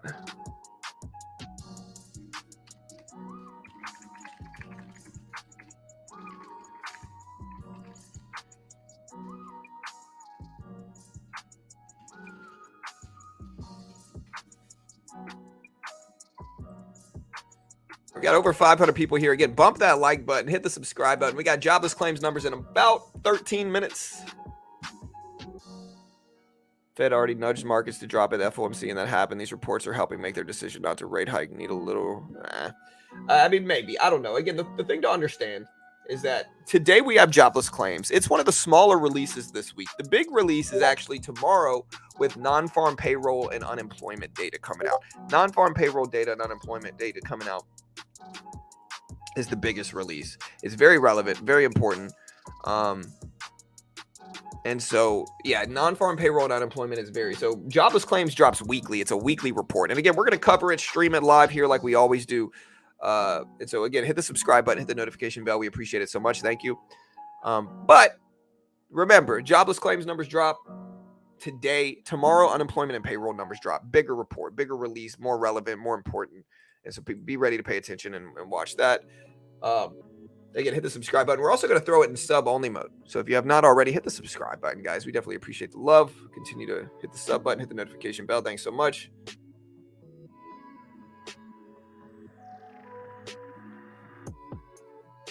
Did Chart Prime show the reversal before or after I did? I'm not sure when you showed the reversal. I'm not really watching people's call outs. Like a lot of the time people in chat will call out, you know, reversals and stuff. But again, I don't ever see it. You know what I mean? No offense to you.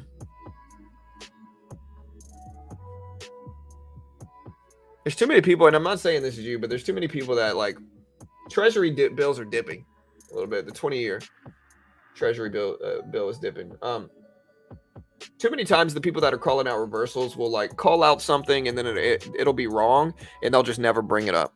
And then they'll call out something and it'll be right, and then we'll just never hear the end of it. They'll say, "You see what I did? Look at what I called. I called this," you know. And it's like maybe, but again, I just kind of, no offense to the whole chat, but kind of, you know, I don't really follow the chat's predictions.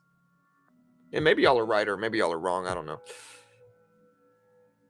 Yeah, the numbers are going to influence things heavily, and we still got over 10 minutes left until those numbers drop.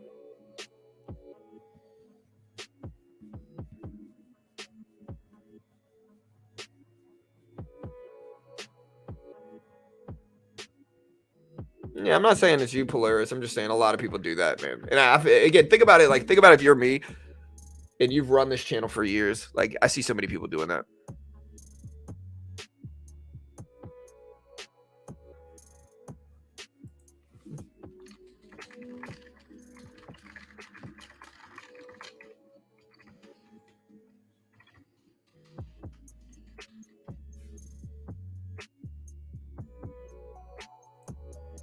All right, almost 600 people here. Jolt's tanked the market for sure. So Jolt's definitely tanked the market. Selling garbage to garbage, man.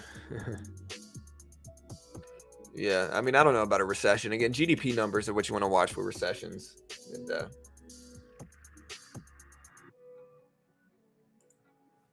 again, Chart Prime is dope, dude. Again, Chart Prime, like, look at how accurate these are, dude. Okay, so, like, look, I can't even fake this, right? This is what got me in the trade. You can see the alerts showing up on my screen here.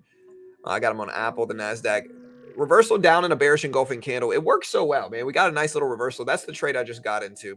Look at the strong sell signal here, dip, buy signal here, bounce, buy signal here, bounce, reversal up, bounce, sell signal here, dip, strong buy signal. The strong ones are powerful too. So look at the strong signal and then look at the huge upward action we got afterwards. And so this can be powerful, man. And again, you could try it out for just $1 right now. $1. You could try it out. The strong signals too, I'm pretty sure you could try it out for $1. It's called Chart Prime. We'll talk about it a little bit later, but just useful. Again, I've had a lot of good results from it. Again, you want to check it out? Here's the link. Got about 600 people here. Still got 9 minutes. It's called Chart Prime. You can try it out for $1 for a 2-week free trial. Have you ever tried dividend scalping? No, never tried it. It's obviously a play on Boy Meets World, Litz. Y'all don't know Boy Meets World like that, man. That's the GOAT 90s kids TV show. I used to love Boy Meets World, man.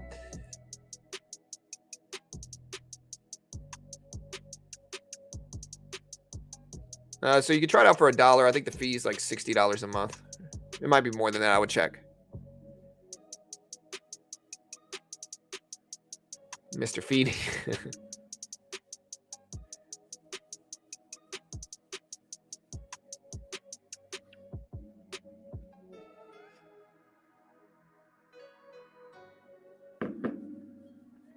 Topanga is who you're talking about. It's bad.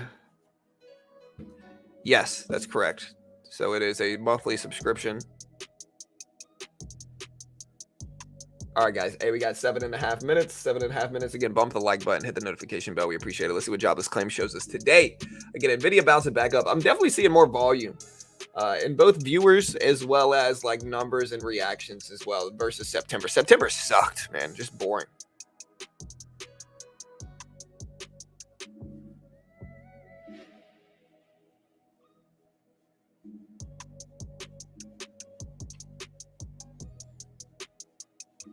Yeah, $140 for 3 months. I mean, again, $60 a month.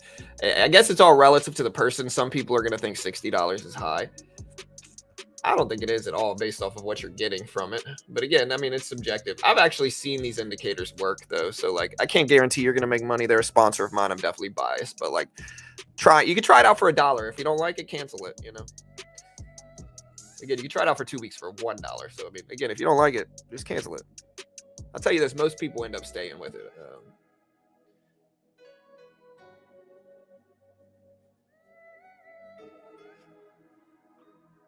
It runs on TradingView.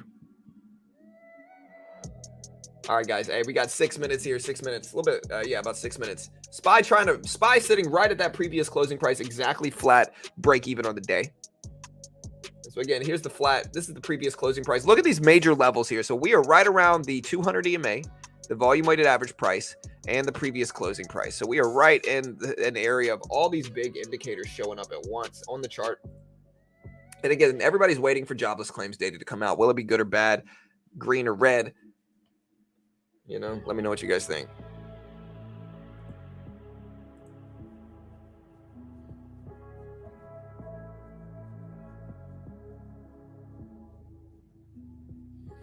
October known for starting pullbacks. October is also known for a very well-known stock market thing. It's specifically called the 1929 stock market crash, as well as Black Monday, the 1987 stock market crash.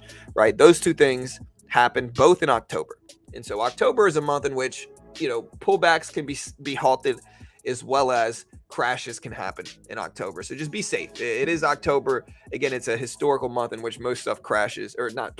No, that's wrong. It's a historical month of bounce backs, volatility, and potential crashes. So just be safe this month. Do y'all think we're going to crash this month? Again, jobless claims numbers drop in 5 minutes, guys. 5 minutes. We got 210,000 is what the expected number is. 210K. Number's going to be released here at 8:30 Eastern Standard Time. We got the timer in the top left.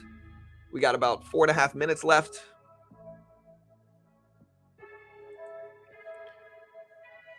Again, we're very flat on the day. SPY is right at the previous closing price. Market's getting propped up specifically by Nvidia, Tesla, other tech stocks helping the market rise today. Tesla very green over the last few days, back up to 262 or so.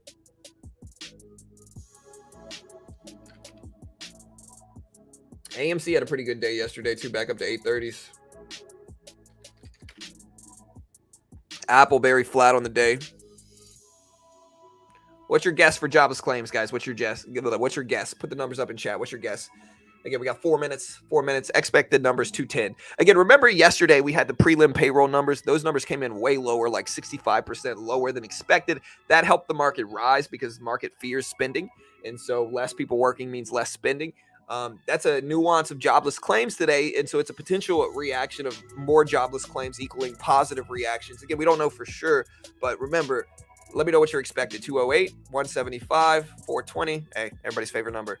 210 as expected, maybe. We got 2.5 or 3.5 minutes. Bills are falling down. I see TLT dipping. I see the 10-year. 10-year bouncing up, though. Do you think since everyone is calling for a housing market crash, it won't happen? Not necessarily. I think there's some big issues in real estate, specifically in commercial. The other problem is that interest rates are so high that mortgaging a house is more expensive than renting right now. Here, baby, I got economic report. Oh, that's Manny. I'm sorry. Hey, love you. Yeah, love you. Have a good day at school. All right, guys. All right, dude. Hey, I gotta go. I love you. Have a good day at school, buddy. Okay, you feeling okay? I love you. Here, Jack. Not today, dude. I got reports coming. I got a report coming. That looks good, dude. We're working on that F1 racer for him. But hey, I love you, buddy. Okay, I'm sorry. Have a good day at school, buddy. You feeling okay? All right, I love you guys. All right. Sorry, my kid's coming in here right at 8:30.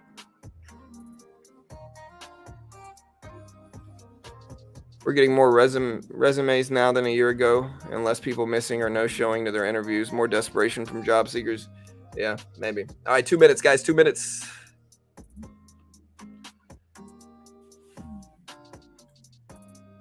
Again, we are in sub-only mode, so subscribe if you haven't yet, guys. We appreciate it.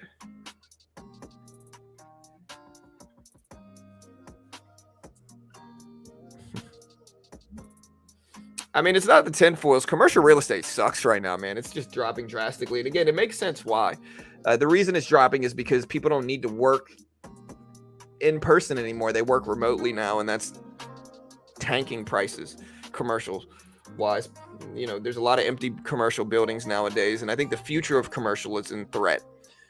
Potential obsolescence for a lot of commercial businesses is what the obvious thing and risk is right now, and I think that's causing some problems for sure. And then residential real estate is just getting affected by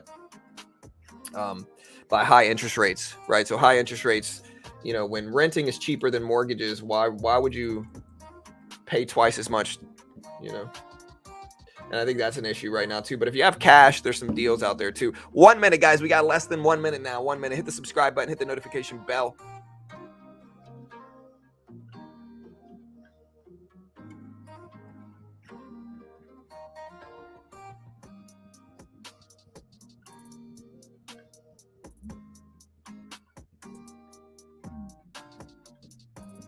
All right, guys. Yeah, I mean, my son's been home for the last 3 days, and so I say hey to him. But again, he's going back to school for his first time in a couple days, and so he's been here. Trust me, he's been home. I love him, but it's time for him to go to school. We got 20 seconds left, guys. 20 seconds left. We got 5 minutes. Here, baby. Economic report dropping literally right now. I can't talk to you. Okay, I love you. All right, guys. Here's the report. We got 10 seconds. 10 seconds. Man, my family just coming in here. All right, let's see. Again, jobless claims numbers expected at 210. Let's see what they show up as. Here's the release. We got import-export trade balance came in at minus 58.3 billion. Minus 58.3 billion for the U.S. trade balance. Jobless claims numbers not out yet. Market's not really moving. Jobless claims 207 versus 210. Lower than expected jobless claims. I think this might drop the market. Again, jobless claims came in at 207,000 versus 210,000 expected here. So jobless claims coming in a little bit lower than expected. Continuing claims came in lower than expected as well, signaling more economic growth. Again, jobless claims 207,000. I think this might drop markets. Again, there's a little bit of a dip in NVIDIA. And here's the SPY falling down a little bit, as we thought we might. Again, a little bit smaller. Look, there's the numbers right there.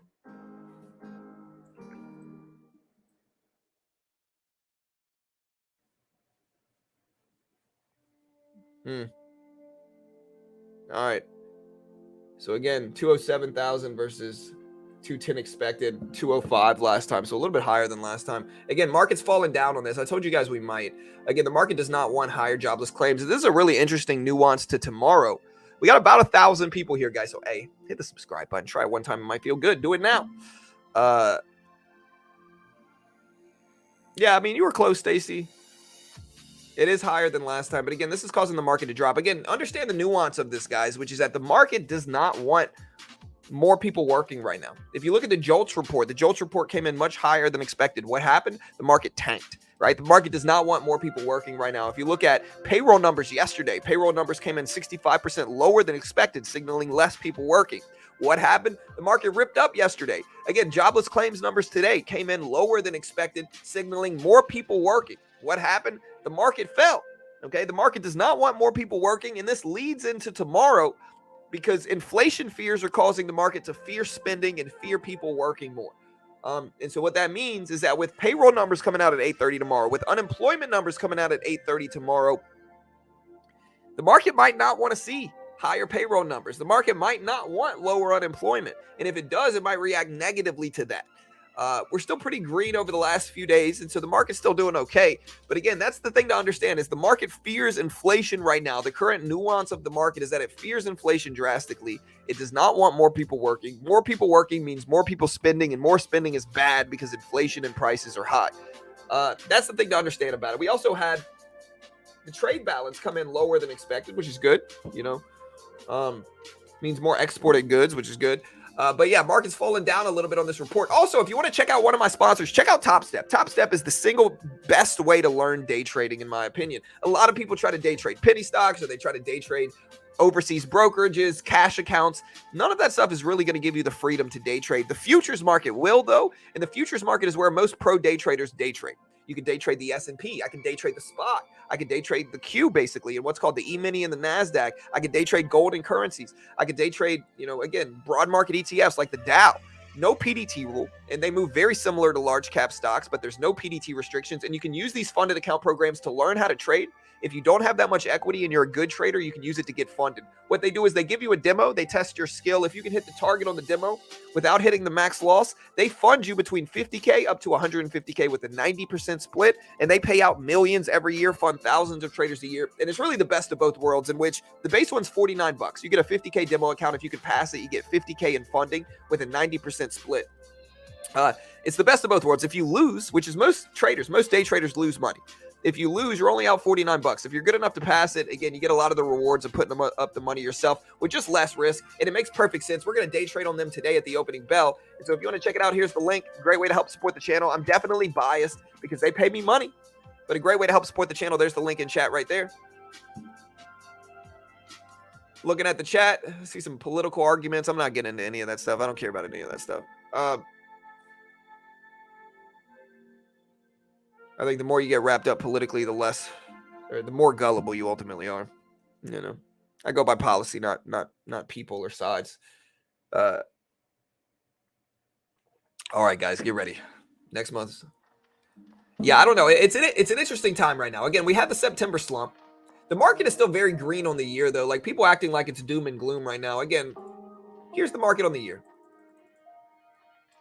And I think we're in a very obvious trend that we've been in for a while now. So again, here's the trend. I think it's very clear. And I think this trend is very obvious. I think we've been in this trend basically all year. We're right at the bottom level now, and I think we're testing it. But we've been in this trend all year. And so again, very green year. The market's still up like 8 or 9% on the year. The S&P is, at least. And again, most of these bounce backs are from NVIDIA. So like NVIDIA went up to 500 and just tanked down, as you guys can probably see if you look at a longer term chart on NVIDIA. NVIDIA had this crazy run all the way up to 500 plus, still incredibly green on the year. And so over the last couple months, really, we've dipped all the way back down. We've since resurged back up to midway point, and so we're still at 450, and I still think 450 is solid.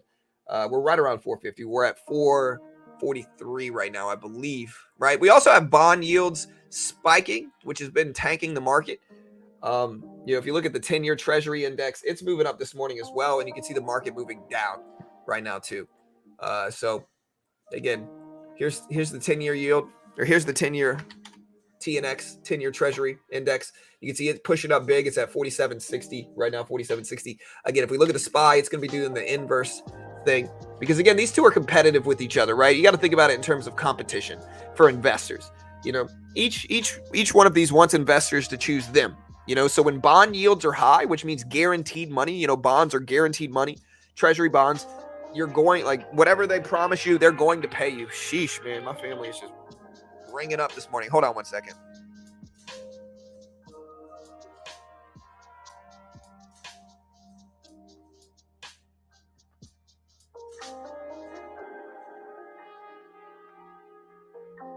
All right, guys, and again, hit that like button, hit the subscribe button. We appreciate it. Thanks so much.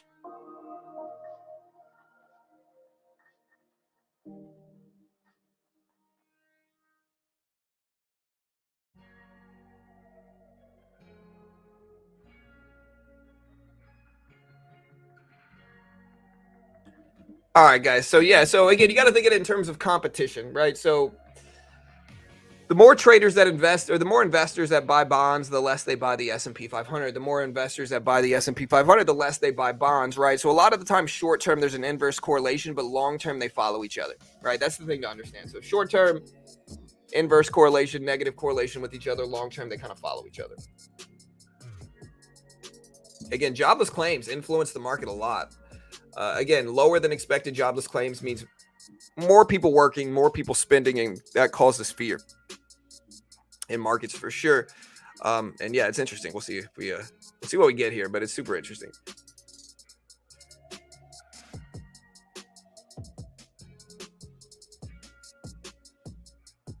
Apple dipping down under 173, so Apple falling down a little bit as well. Watch Nvidia too. Nvidia under the 200 EMA, under the volume weighted average price. We're gonna get ready to day trade some more at the opening bell too. I'm telling you, dude. Chart Prime is dope, man.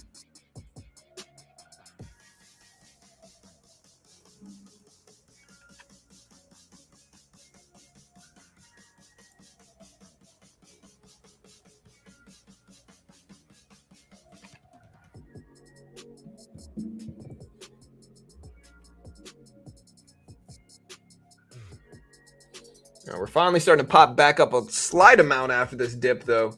Only a slight amount.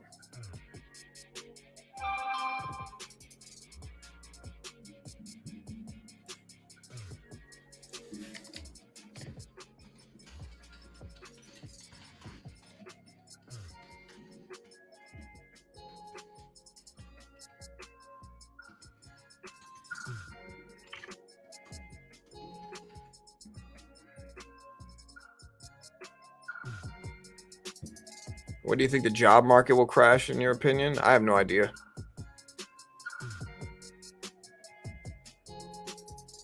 Yeah, Chart Prime's really nice, BG. It really is. Like, I again, they're a sponsor of mine, right? So, of course, like, I'm going to plug them, you know? And again, if you get mad at my plugs, like, you're just trying to hate. The reality of it is, again, the radio does what? A commercial every 20 minutes? Like, we probably do a plug. That Top Step plug was the first plug we've done all morning, I think. Right? And we've been streaming for 2 hours now. And so, again, we probably do about a plug every hour, maybe a plug every 45 minutes. Very reasonable expectation. We don't sell a course. Like, we don't sell our own service. We do have sponsors. And so, of course, like, again, you can either follow somebody that tells you they're here out of the kindness of their heart because they just like helping people. You know, look at all the donation money I've given to charities, right? They're just trying to build credibility for themselves, right? Or you can follow somebody that's just honest with you. Of course, I am here to make money without question, right? If I didn't make money, I would not be sitting here live streaming for 4 hours a day, you know? And so I'm absolutely here to make money, and that should be a reasonable expectation. If y'all were doing this, y'all would be here to make money too. And so, of course, with that said, we post sponsors. Should be a reasonable expectation. I don't think it's overboard. But yeah, with that said, look at Chart Prime. Again, I can't fake this. Again, look at the sell signal, the reversal signal, like grouping these together to where you use multiple together. Like, look at this, right? So you can get a lot of sentiment reading from this, right? So again, you got the bearish engulfing candle, the reversal down signal. When these two show up with each other, it's powerful, right? And you get the sell signal here, and then look at the huge dip you get underneath it, right? The other thing, this moving average is called the dynamic reactor. It works really well. Like, look, support, but look when we break underneath it, it can really confirm or deny trends.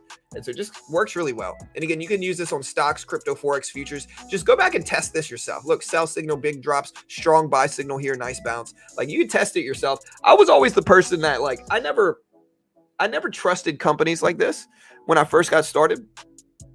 You know, and they emailed me and they showed me their software, and I kind of fell in love with it. Like, really nice software. Again, I can't guarantee you're going to make money. Nobody can. You know, they're a sponsor of mine. I'm biased, of course. But, like, I find a lot of value in it. And, again, you can try it out for $1. So you can try it out for uno dinero, mi amigos. $1.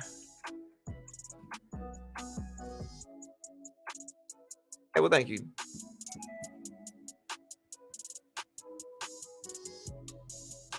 Yeah, for sure, Justin. What's wrong with the plugs? I mean, you get some people that just don't like to see other people make money. You know, if you get somebody that's really bitter, really jealous, or really struggling, like, other people making money might make them feel some type of way about it, you know? And so, yeah, I mean, that's usually the people that get the most upset.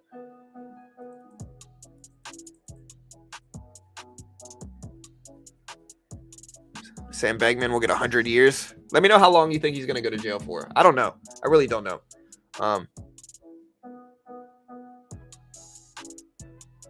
Yeah, I really don't know. Right, for sure. Sam Bankman-Fried was here out of the kindness of his heart. Yeah, yeah, he was. You saw where that went, huh? Look at gold. Isn't gold struggling right now?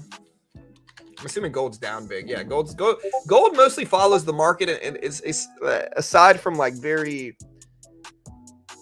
very obscure markets in which the market is really fearing crashes. Some people hedge with gold, but aside from that, outside of that, it's most of the time going to follow the market. So if the market's dipping, gold's usually dipping too. If the market's bouncing, gold's usually bouncing too.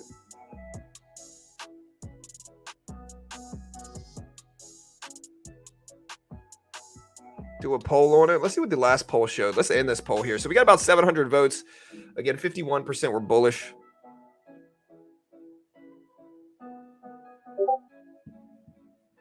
Yeah.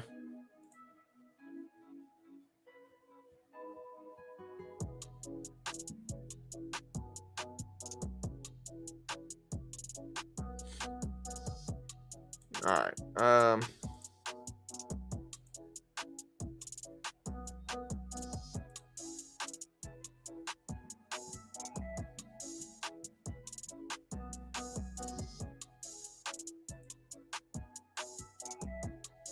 Yeah, so what's the poll we should do right now? We just ended that poll again. We got about 650 votes. 51% were bullish, 33 were bearish, 15% say I don't know. What's another good poll question? What should we ask?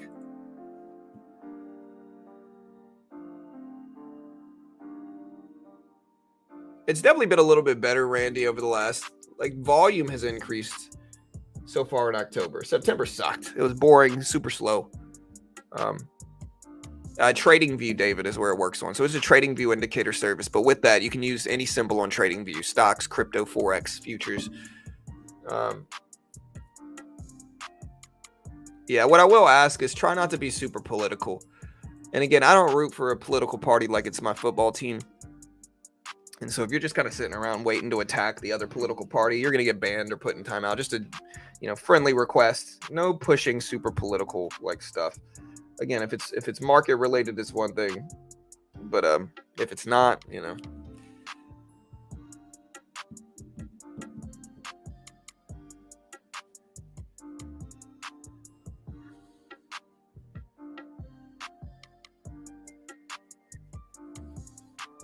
Here, we'll just do a simple poll, which is, will the stock market, or with the will markets in green in the month of October? Will markets close green?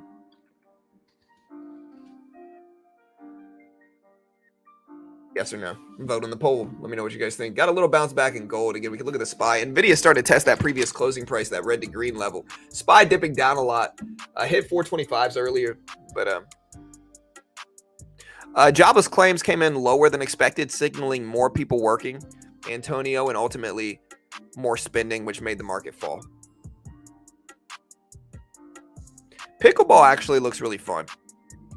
Never played it though, but it looks fun.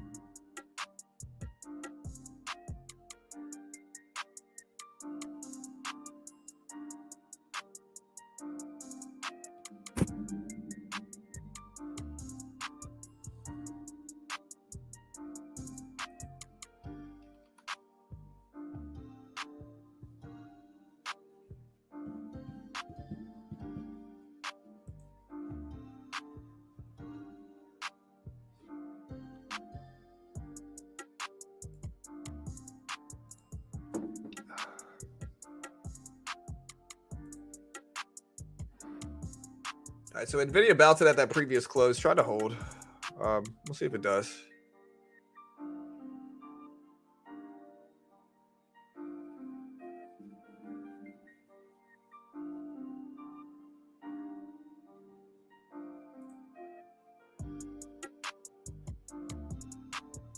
No, I think he's going to get more time than that.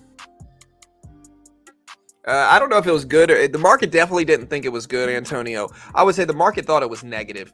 Again, market reacted negatively from it, fell down pretty heavily from this report. So the market dropped on this report, did not go up. Again, here's the dip. The report came out right here, just to show you. Again, the report dropped right here. And so the market fell down. Again, and the number was lower than expected. Or no, the number was lower than expected. So what that signaled is jobless claims is how many people are filing for unemployment, right? So that being lower than expected is conventionally good. It means more people work. right? But more people working right now in this nuanced market of inflation fears is not necessarily a good thing. Like the market fears inflation right now. So it doesn't necessarily want more people working. And so that's why we have to, and we've seen that pretty consistently this week with all the major reports. Like again, yesterday we had prelim non-farm employment change data. It came in about 65% lower than expected, signaling less jobs, and the market ripped up big. Very green day yesterday. Again, consistent with the trend of market fearing inflation and wanting less economic growth, right? The JOLTS job report came out Tuesday. Again, much higher than expected, signaling more jobs, right? And what did the market do? The market tanked Tuesday. Again, same thing, jobless claims today coming in lower than expected, again, signaling more people working. Market dropped on the jobless claims report. And this all leads up into tomorrow where we have the actual payroll numbers. Wednesday's numbers were just prelim data. Tomorrow, we have actual payroll numbers and actual unemployment numbers. And so not jobless claims, we have actual unemployment data tomorrow. We have actual payroll data tomorrow. And so again, if unemployment comes in low, the market might not like it. It might like it too. We don't really know, and it's never super consistent. But if the market stays consistent with what it did this week, it probably does not want higher jobless claims. Or no, it probably does not want lower unemployment. It probably doesn't want higher payroll numbers because again, those things would both signal more spending, more economic growth, which again the Fed does not want, the market doesn't want, and it might mean the Fed has to be more aggressive in their rate hikes. The whole reason the Fed raises rates is to discourage spending, right? And so if spending is still out of control with higher jobs numbers, higher payroll numbers, then the rate hikes aren't doing what they need to do in order to combat inflation long term. And so that's kind of the nuance of it. It's really, like I said, for lack of a better word, it's really nuanced.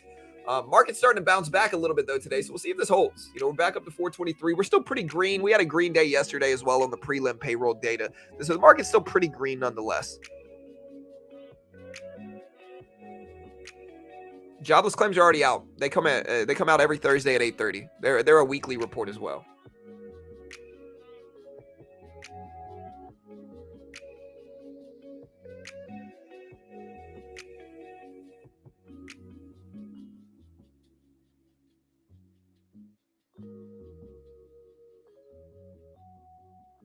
I think the market's probably going to skip or pause next cycle too. I mean, if we look at the CME Fed Watch tool, which is what a lot of traders use, including myself, right now, in terms of expectations for a pause or skip, just like we got last time, 74% of people think we're going to skip or, another skip. So 74% of people think we're going to pause, basically. 26% think we're going to raise rates 25 basis points. I think, wait. Let me make sure. Where are we at right now, actually? Hold on. Let me see. Sorry. Let me check this first. Yeah, so we're at 525 to 550, right? And so 74% of people think we're going to stay there. We're going to pause, right? 26% of people think we're going to skip, which is a more hawkish rate hike or a more hawkish move right here with this 26%. Now, it's not as polarized as it has been. Like last time it was like 99 point whatever, expecting a pause or skip. And again, I'll say this again, but usually the rate hike decision is what's expected. Like every major rate hike decision, you get a lot of people that go against the grain and try to predict a surprise, but again, I cover all these. Very, very rarely does that ever happen. Over the last year, they haven't gone against the expected decision once, I think, right? Over the last year straight. But for whatever reason, you get traders that want to be contrarian, that bet against the expected result. And they're wrong every time. Now this one's a little bit more possible for a surprise, and that 26% is a larger percentage than last time, which was like less than 1%. But still, when you're looking at the rate hike probabilities, you want to go with what's expected normally, and that's usually what's going to get baked into the potential outcome. And so if it is as expected, which is typical, you want to look at what Powell says during the actual meeting. And this next one's not going to be until November, so we still got some time. We do have the FOMC minutes report dropping. I want to say it's next week. So next week we got CPI, PPI, the FOMC minutes report, bank earnings, and earnings season starting. So it's going to be a volatile week too. But yeah.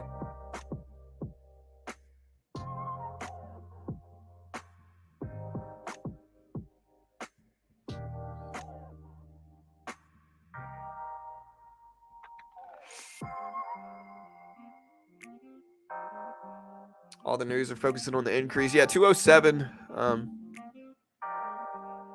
Oh, wait, well, there wasn't an increase in jobless claims. There was a decrease. Oh, you must mean the increase month to month. So last time they came in at 205. This time we're at 207, right? But again, it's usually versus what's expected versus what was last time. Market's starting to bounce up a little bit too. So again, we've given back a lot of the gains we made yesterday, but we're bouncing back a little bit, almost up to 424s now.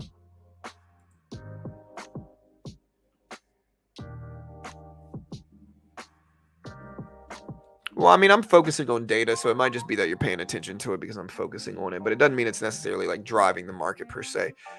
The market's down a lot, over the last couple weeks. You know what I mean? So with the market being down like it is,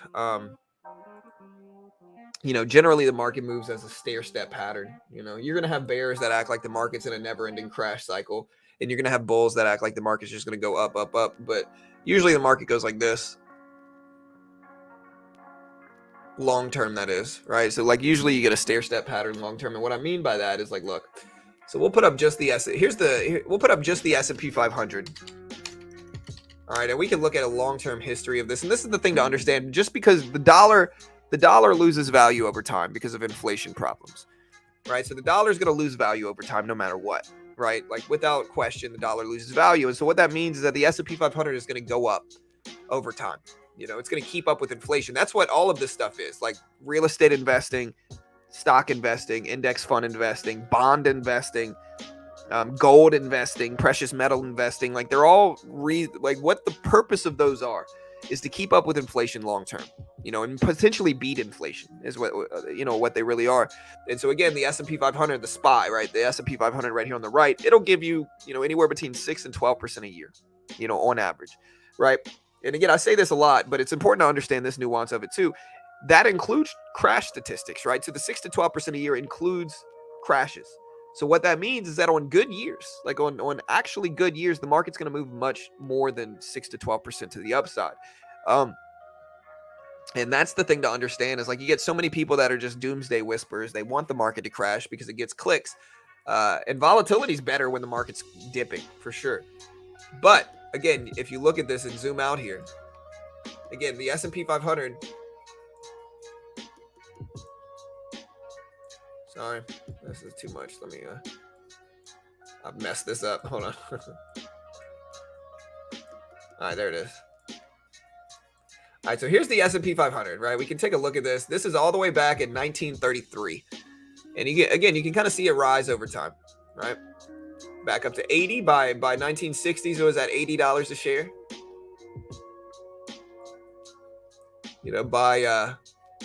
By 1994, it was at $400, $500 a share. And then again, 30, 40 years later, we're at 4,200 a share, 4,300 a share. And so over time, this is going to go up. Bonds are going to increase. I mean, bonds are guaranteed money too. So yeah, just remember, it's important. Like I day trade really pretty often. Every day we're here day trading, and day trading is great. I love making money with day trading, of course, but you also want to invest long term because the single biggest statistical edge is that the market's going to go up long term. And yeah, you got to ignore the doomsday whisperers, the crash predictors that are acting like the market's just in some never-ending state of crashing. Generally, even if we do crash, the market's going to bounce back within 2 to 3 years, and I'm going to buy the dip.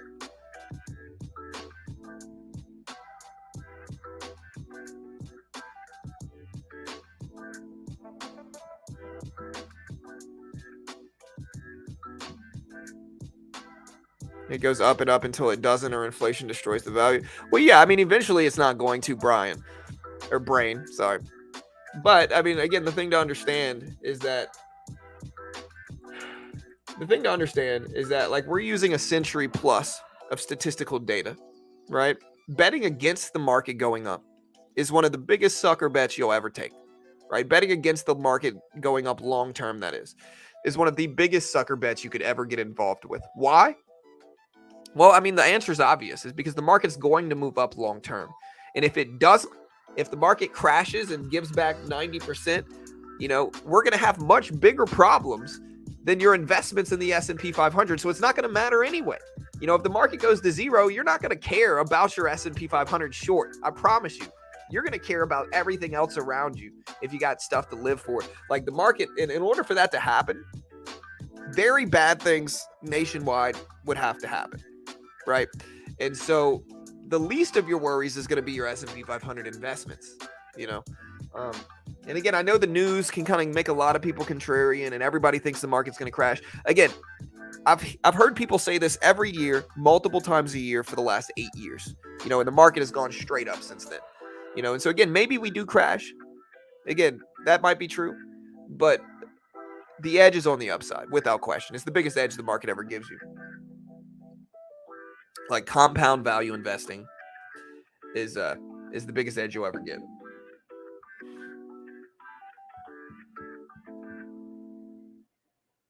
And that's what people miss out on. You know, people get contrarian, they watch the news. Maybe they root really hard for like one political party, and so they want the current one to fail or whatever it is, right? And that makes their bias against the market too much, right? Like again, it's going to go up long term.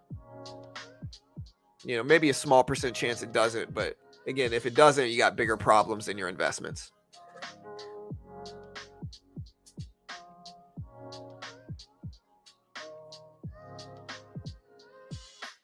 Oh, 100% brain. But again, that's my point. Empires may change, but again, if that happens, we're going to have a lot bigger problems. You're not going to be able to cash out anyway if you're shorting it anyway, you know, and so it's not going to matter. All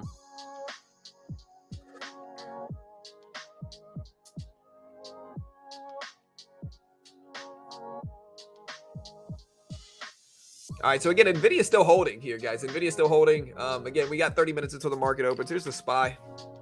SPY bouncing back a little bit, almost back up to 424. Pretty flat in pre-market, though. Like, we're pretty sideways still.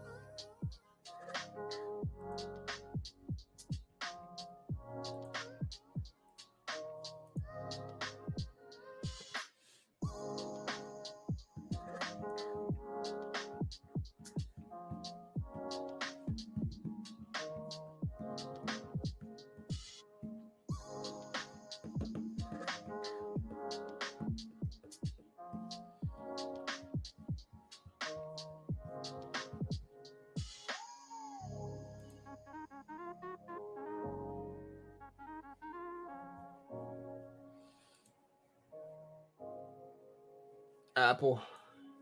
Yeah, Apple's back up over 170s. I mean, that's good, but Apple's been in a struggle. I mean, we're green on Apple. Like, we're investing in it, but we got to hold it long term.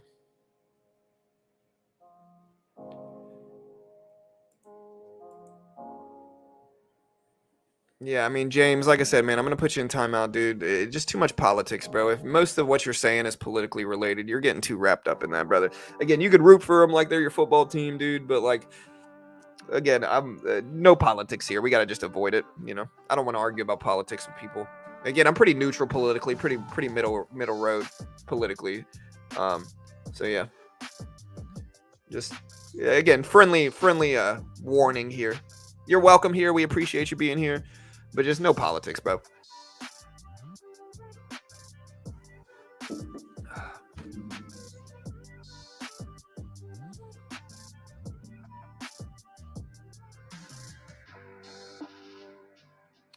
Again, I tried to warn you. I said, hey, no politics, you know.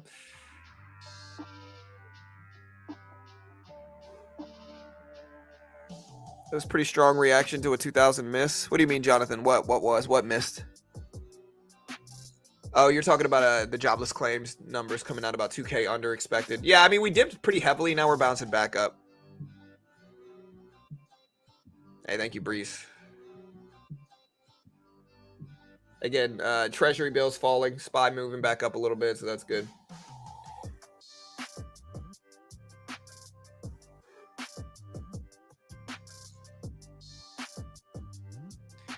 Yeah, man. I think people just get really like. Again, I always say this: like, the more you get wrapped up in one side, the more gullible you probably are. You know, they're, in my opinion, they're both equally toxic in their own ways, and so I just kind of, I don't want to mess with that, man. You know.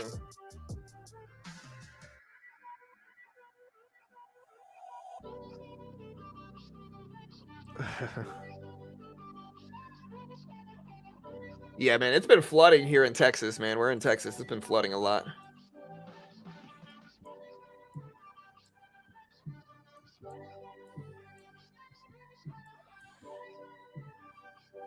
Yeah, so it was expected at, let's see what it's expected at. So yeah, it was expected at 210. It came in at 207. So it was a 3,000 miss. But the expected number is going to vary depending on the expected number is going to vary. It depends on which one you're looking at. You can look at 205, which is the last reading, and then we came in at 207.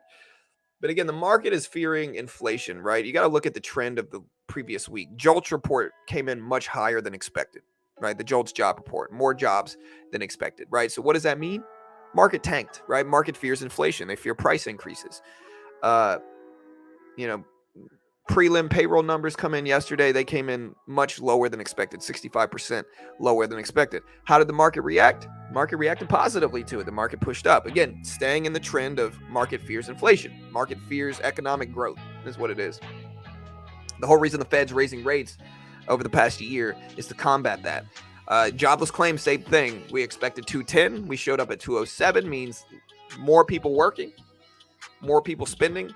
What does the market do? Market reacts negatively, drops from it, And again, we can look at the old number, like that's fine at 205, but again, I think the market's just consistently showing that it fears inflation like that. And again, we'll see tomorrow. Tomorrow will be the big tell, because again, if tomorrow we get like low unemployment, high payroll numbers, and the market drops, again, that will kind of show what it is. That'll show kind of what happened.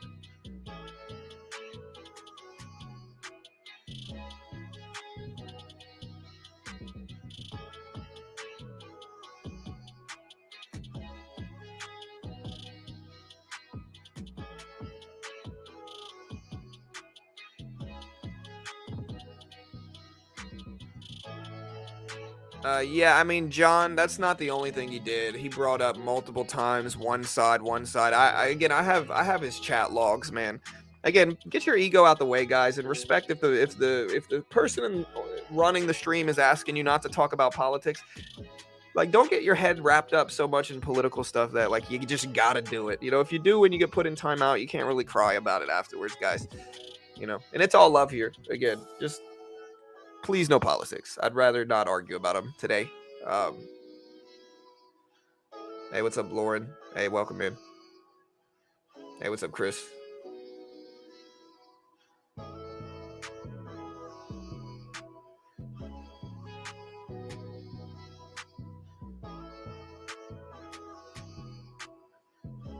What's the highest the 10-year yield will go?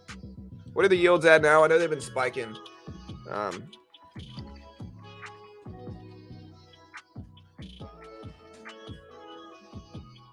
Here's TNX, right, which is going to be moving up a little bit over the last 4 minutes, probably last 3 minutes. But yeah, you can see the yield's been dipping down a little bit on the 10-year.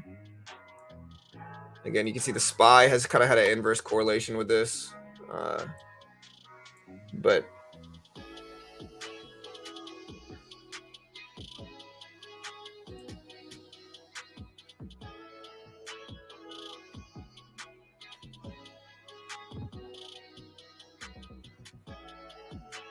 yeah, I mean, I'm not going to say you're him under a new username, John, but you might be.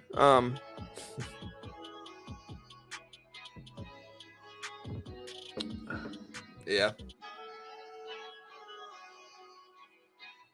I asked nicely a few times, Hey, what's up, Justin C? And again, I'm really not against either side. Like, I'm not against either side, So don't be emotional about it. Like, I'm not against either side. I just don't want to argue about it, If it's politically related, sure. But, like, again, what he was saying wasn't, or if it's market related, sure. But, like, he was just, everything he would say was political. And so that's a little bit too much for me.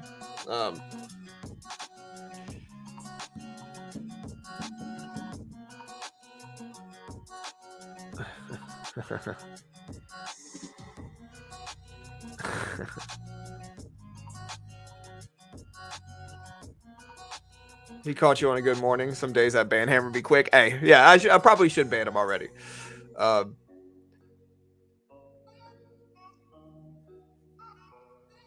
Felicia. What, you're thinking on a hike, dude? I don't think we'll raise rates next cycle. I think usually we're going to go with what's expected, and it's very expected that we don't raise rates. I think it's very expected that we pause or skip. All right, it's not really a skip because we paused last time, so I think we're going to pause again this next cycle.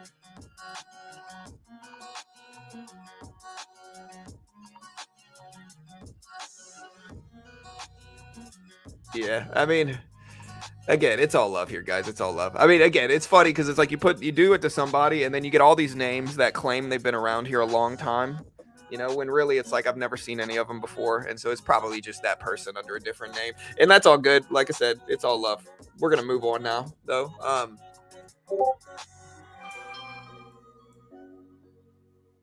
Again, SPY still under the VWAP and under the 200 EMA. So again, jobless claims numbers came out here, right? So the jobless numbers came out here.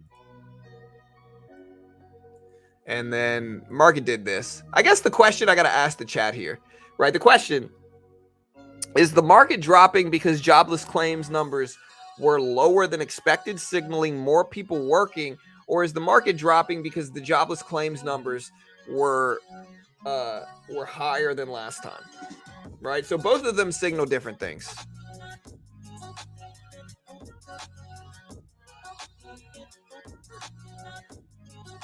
Yeah, both of them signal different things, right? So it's hard to tell. I think what the market has shown us consistently this week is, again, as I said, what the market's shown us this week is that the market fears inflation and spending, right? So like more economic growth is making the market fearful, and that's causing dumps in the market.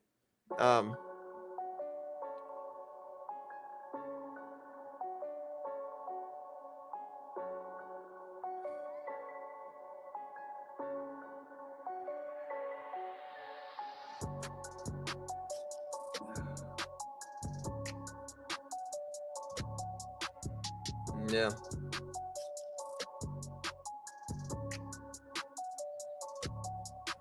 I don't like banks that can't make a profit. Yeah. I mean, SoFi is a pretty new company too. Again, SoFi's got a lot of investors in it. But again, I've been saying this for a while now, and what I said ultimately rang true in that SoFi's too new of a company for me to get really hyped up about it. If you look at a long-term chart, this thing was at $30 back in 2021. It's now at $7, and it's struggled. And so, I've consistently said this, which is that mid-cap stocks will cause more investors to lose money than anything else most of the time. Why is that? Is because people look at companies like SoFi like they're blue chip investments, and they're not, right? They're new companies. They haven't been around a very long time. And these companies can drop 70+% in a year. They can drop massive percentages very quickly, but people treat them like they're Coca-Cola. They treat them like they're Apple or Amazon, and they're not, right? They're new companies. And so when you're investing long-term and stuff, you want it to be value like established companies that have been around for a long time. You can take companies like this and invest in them, but you got to be okay with losing what you're investing in it too, because these mid-cap stocks can be highly volatile, like SoFi specifically.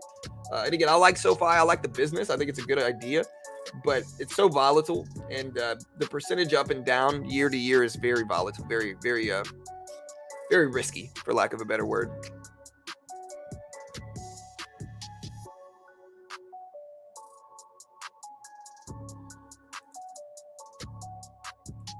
Yeah.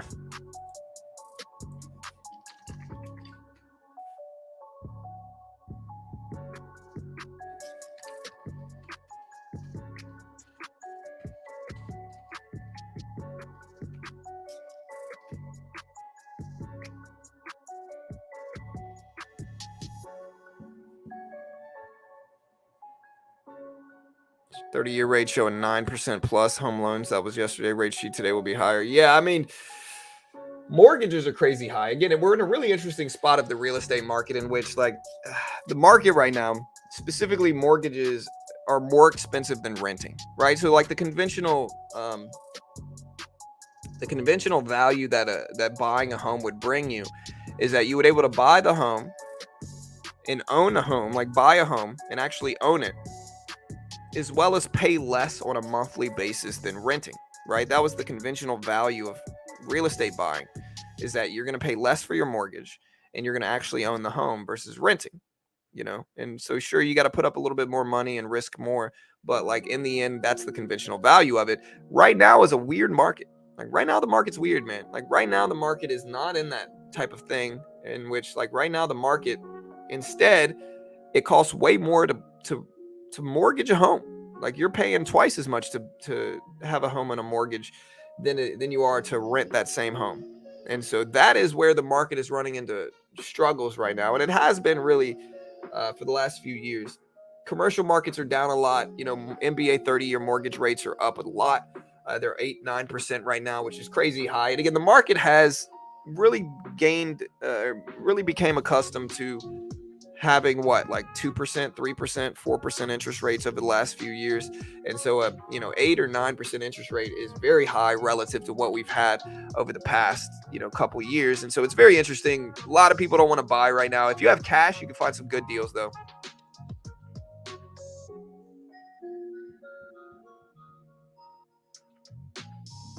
Do Fed speakers influence the market? A little bit. Powell influences it the most. The other ones kind of.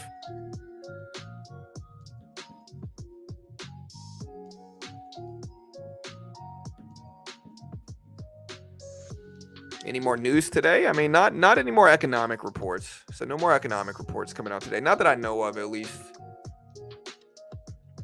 So we got some stuff, but again, not that I really know about.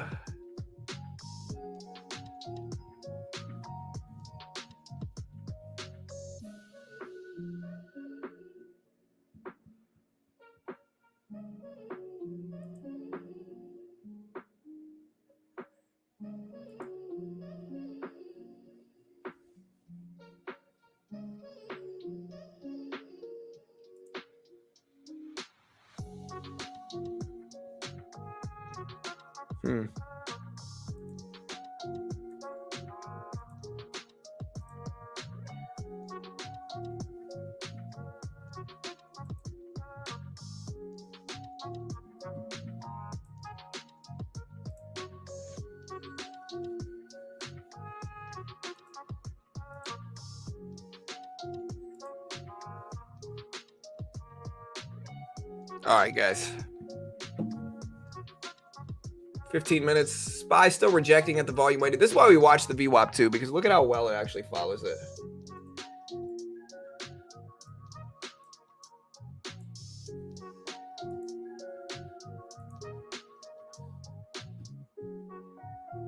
Hey, what's up, Drew? Hey, all good, man. Have a good day, bro. Hey, thank you. All right. Trick is to buy a home and sell it for plus interest and all the rent you would have paid, then step up into another. Yeah, maybe. I mean, I think the way to, I think buying and holding real estate is the best move most of the time. You got to just be smart with where you buy it. Same thing. Like a lot of people struggle in business, specifically like brick and mortar businesses. And the reason they struggle is because they just randomly, they pick any spot that has cheap rent and they just throw their business into that spot. Right. But most of the time, like with brick and mortar retail, like location is everything. So like a lot of people just want to say they own a business or say they run a business, right? So they'll just pick some random spot and throw all their stuff in there. And again, I don't think they're really thinking about it. Like I see a lot of cupcake shops, like a lot of like bakery shops that are just obviously failing. And the reason they're failing is because the people wanted to look, they instead of actually wanting to be successful, they just wanted to look successful, right? So they throw it anywhere and then they fail and they don't understand why. Like when you're investing into a business, if it's a retail store, man, again, location is everything. It's one of the reasons restaurants struggle so much and they're so volatile, is because if you get the wrong location, your business fails, like without question. And so, business stuff like that is incredibly important to set up correctly. And, commercial has been in a struggle for the last few years for sure.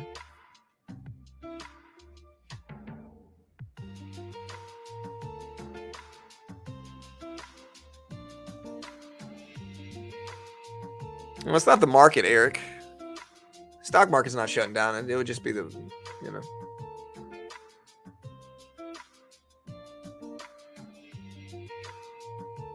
Yeah, for sure.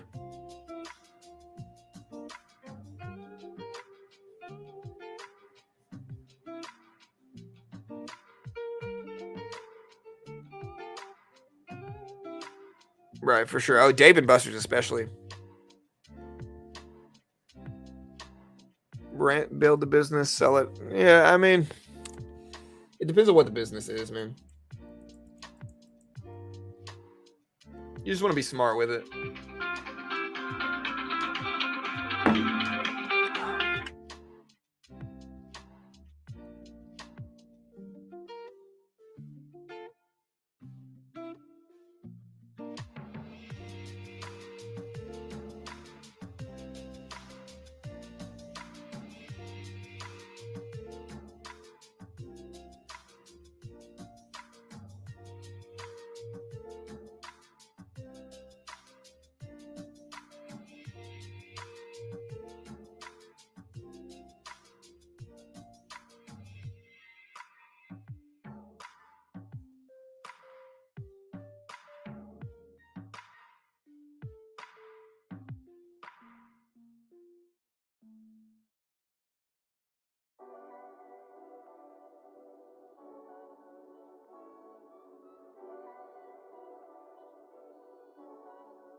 Hey guys, all right, so yeah, you can kind of see the SPY very flat heading into the opening bell today. Very flat. The volume weighted average price is right here above it. We've rejected off of that level multiple times. We also have the 200 EMA up here and the previous closing price higher than that. And so major resistance levels above us. We'll see if the opening bell in about 10 minutes can help us move. Sorry, I'm talking to my wife about something real quick about my son. So, but yeah, guys, I'll be right back.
All right, sorry, Carol. Like my son's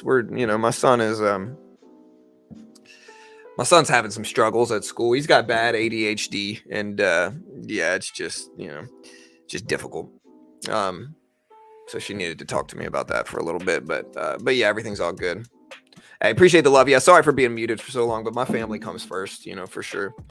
Um, but yeah, again, market's very flat anyway. I mean, you can see the market. We're consolidating under the volume weighted average price right now. We've been under there for a minute. 200 EMA's up there. Nvidia's starting to bounce back right at that previous close. And so we'll see if it holds. But yeah, again, whether the jobless claims data was good or bad is certainly, arguable. I'll say it's certainly arguable.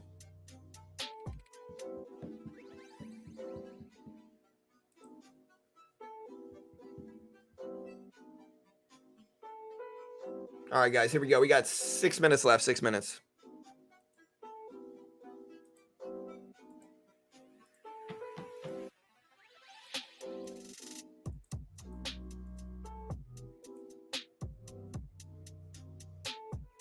I mean, the liquidity hasn't been bad the last few days. Like, the liquidity's actually been pretty solid the last few.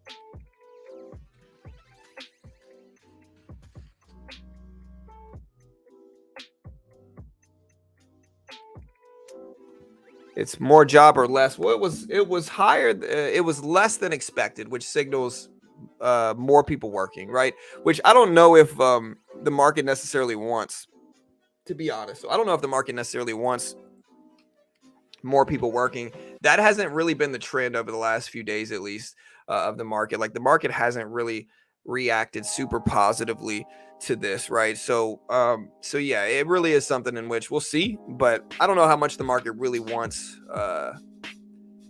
you know, more people working. I think right now, at least for the previous week, Jolt's report caused dips. Jobless claims numbers caused dips.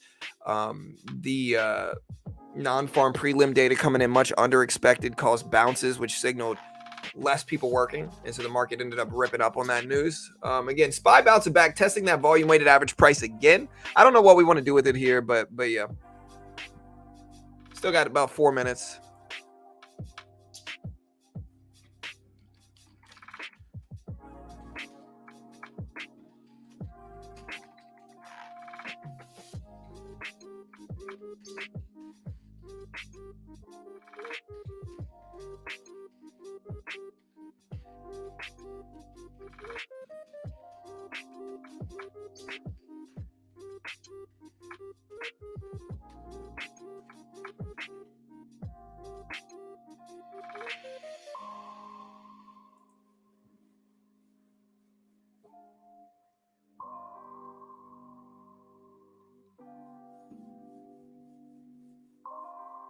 I'm sorry, catching back up. Yeah, it's tough, man. I mean, we tried him on different medications because his school has given us so much negative feedback regarding, how he behaves there, and it's not like he's not being mean to other kids. Like, he's just struggling to focus and pay attention, and so it's just kind of been like, and like, I have ADHD as well, and so I really understand. Like, I relate to it more than he even understands because I dealt with that same stuff when I was in school, right? Like, I always scored high on standardized tests, and in testing I always did really well. I could always take tests very well, but getting me to focus on things that I wasn't super interested in was a chore. Look at the SPY rip up. SPY ripping back up over the 200 EMA, over the volume weighted average price. So the market's starting to bounce up a little bit.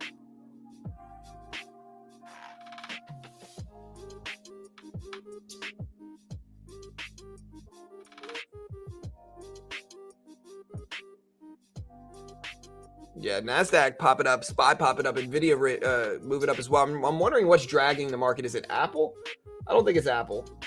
Uh, I see bonds going down, yields going down. I mean, it's not Apple. Here's Microsoft. Apple's actually ripping up a little bit, so it is Apple.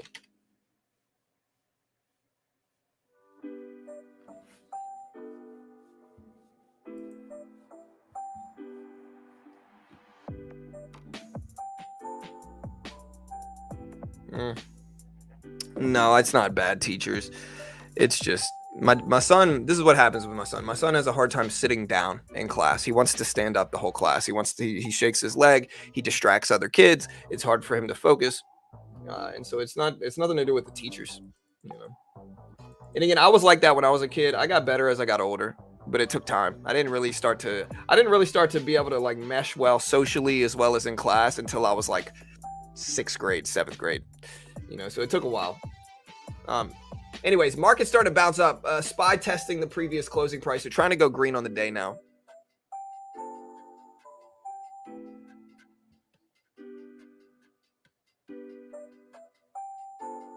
Have you thought about homeschool? We have.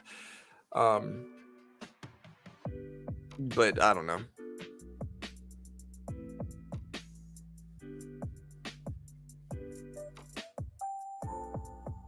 No, it doesn't have anything to do with me working, Gordon. Like, it has nothing to do with me or my job. Like, it's more so, he struggles socially with his friends too. So it's a long thing, man. It's a, I love him. Super smart, very smart. Scored high in his IQ tests, but when we got him tested, he had like 120 something IQ. We got standardized testing. He got in like the 95th percentile, basically in everything. But he also had what they called ADHD combined presentation with bad impulse control. So, anyways, here's the market open. We got 3 seconds left. We're rejecting at that previous closing price.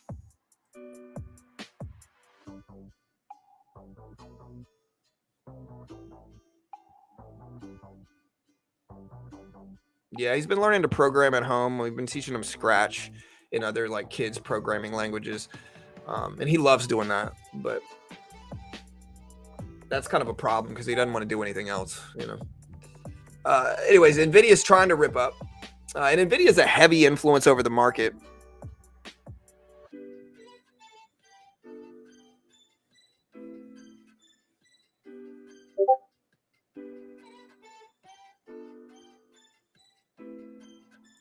All right, so again, Nvidia pushing up over the VWAP, over the 200 EMA. The SPY's still consolidating, so I'm waiting right now.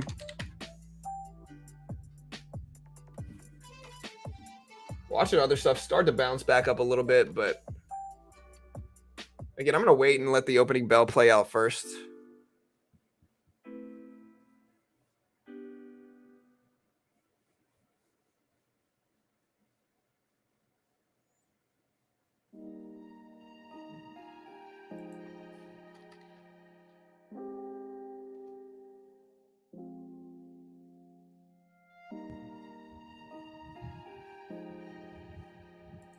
All right, so again, Nvidia bouncing back, kind of helping the market drag up a little bit. We can also look at Tesla.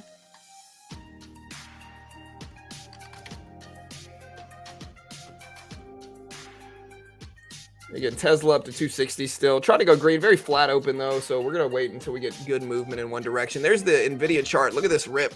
Over the 200 EMA, over the volume weighted average price. Again, SPY over the previous closing price, so still moving up.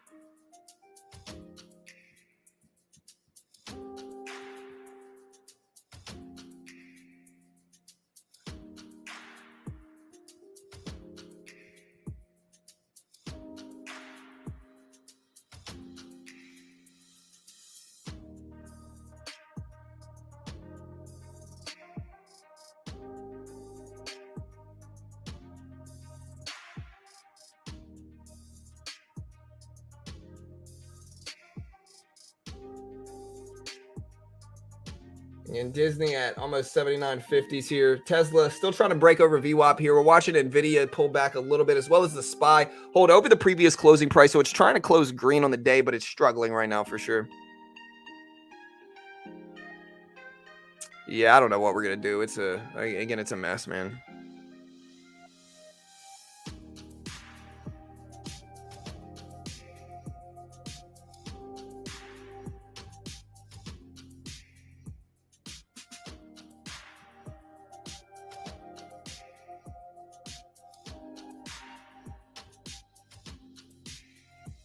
All right, so again, slow pop up on the SPY up to 424.70s here. Again, my hands are off. This is a slight green open, but it's still kind of neutral. Tesla is rising up though. So Tesla's testing the previous closing price. And so look at Tesla right here. So it's trying to head up. It's at 261s right now, 261s.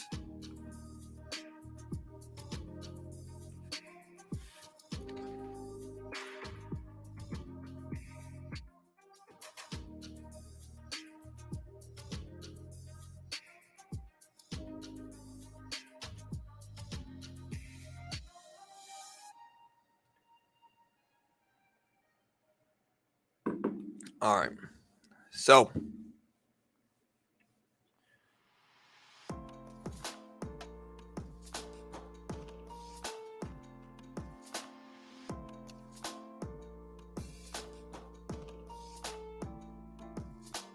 all right, guys, SPY rip it up. Nvidia, Tesla pushing up too. Looks pretty green in the markets right now. We look pretty green.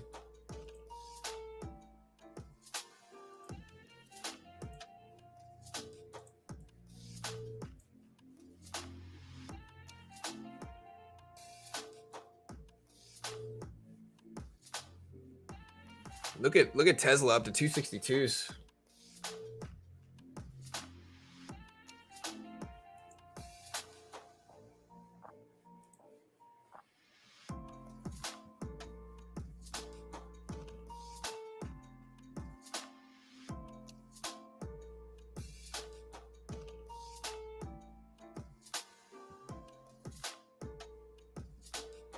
All right, look at Tesla helping drag the market up. I'm still looking at Nvidia. Here, I'm gonna get ready to trade futures. I'm sorry, I forgot to put futures up today. So let me put this up here. Again, we've traded a little bit this morning on our funded account. This is the micro E-mini. We're gonna wait and try to take some signals.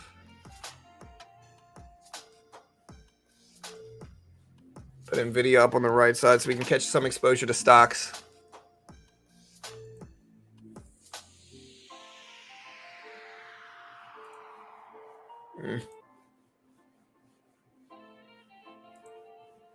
Nvidia falling down a little bit. Tesla falling down a little bit. Part of me wants to buy this dip though, but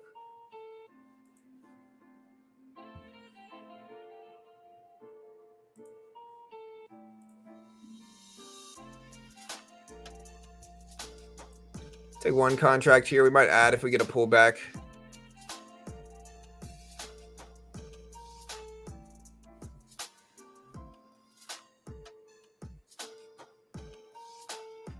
I didn't get to add much to it.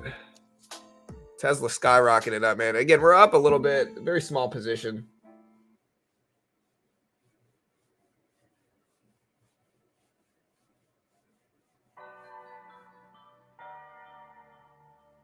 Get a little pullback here. We'll buy some more. All right, we're in 2 contracts now.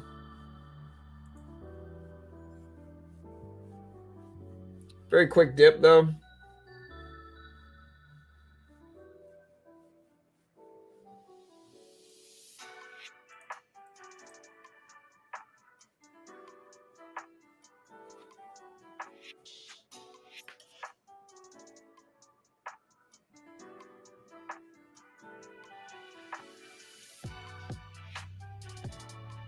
So we pop up.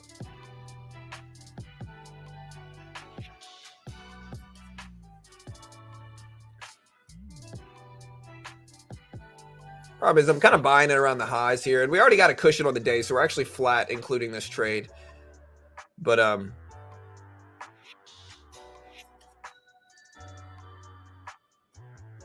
again, I think we got to watch Tesla and Nvidia also, see what they do.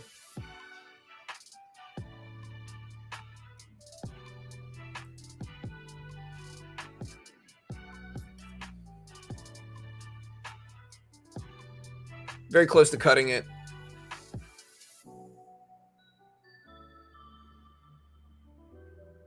Yeah, we're just gonna get out. All right, so we're down like $15 today, so a very break-even day right now. And we'll just kind of sit back and wait a little bit too.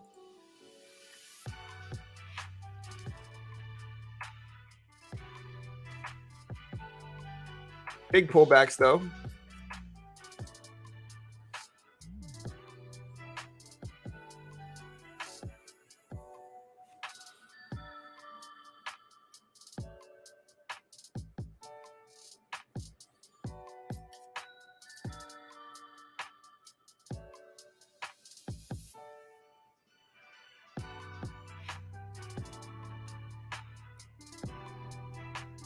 Patience here. Look at NVIDIA try to break highs. If NVIDIA can break over 445 and start testing 450, that's great. That's kind of what we want to see.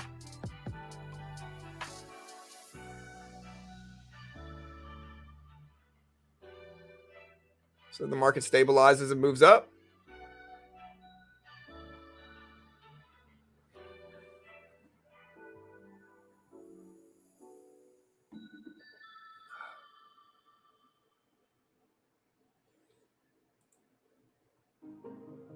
Market starting to turn a little bit.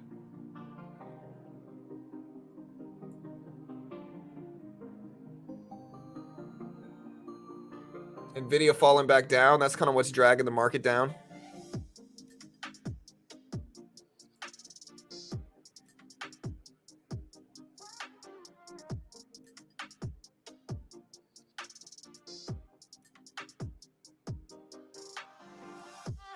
Yeah, maybe. Again, we'll see.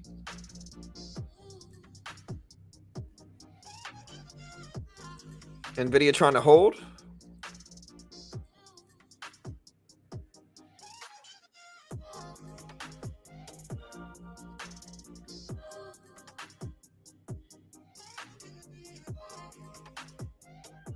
All right, let's watch Tesla.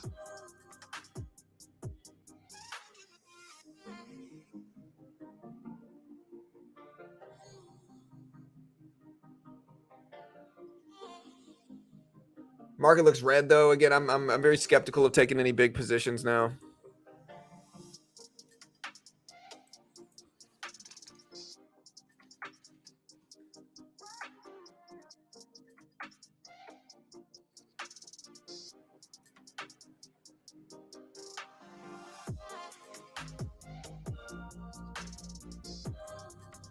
Might want to switch this so we don't take too many L's in our count.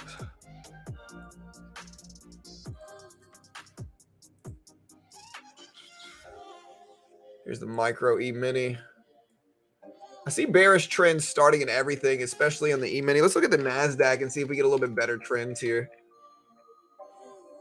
We'll look at, yeah, well, I guess we'll go with the NASDAQ.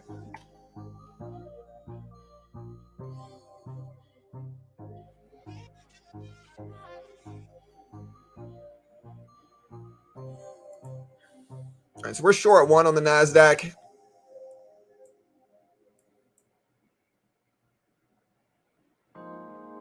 A little bit of a flush down.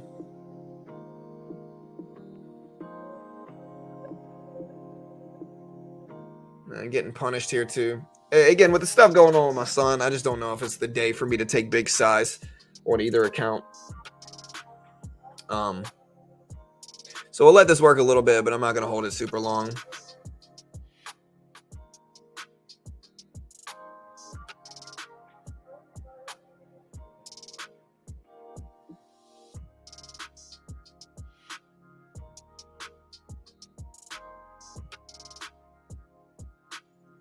Flat on the day. I see Tesla and NVIDIA looking weak, so this should help me here, but I think the trend looks bearish, but I also don't think it's super good of a confirmation in it either. Yeah, there's the bearish trend play out. All right, so we're going to go ahead and lock in about $110 in profit on this one.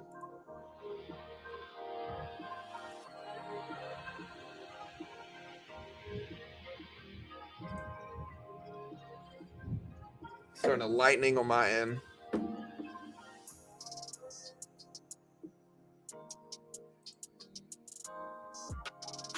All right, so there's the breakdown starting to happen. Tesla ripping back up. Is Tesla really? Tesla's still holding green when everything else is kind of red. Hey, thanks, Buzz. Buzz says, stay strong. My son goes through the exact same. It'll work out. Yeah, for sure. I appreciate it, man. Thanks so much, dude. Again, NVIDIA starting to dip all the way back down to 441s. So NVIDIA is still green on the day, but not very green, especially.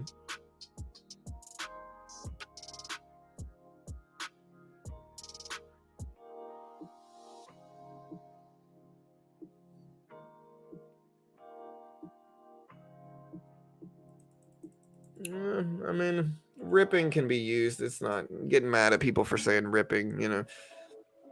I mean, you can, but it's not really gonna make you a lot of friends. uh Nvidia bounce it up a little bit. I say rip it all the time. People get mad at me for saying it again. Usually the people that get the most upset are people who are really on the opposite side of the trade. So like if I say Apple's ripping up and somebody's short an Apple, they might get weird about it, you know. That's usually who it is. But again, either way, it's just short-term price descriptions.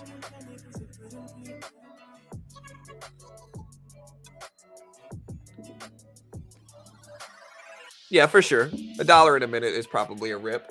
Again, I'm not mad at you for using it, but I'm also long in Tesla right now. So I mean, you know.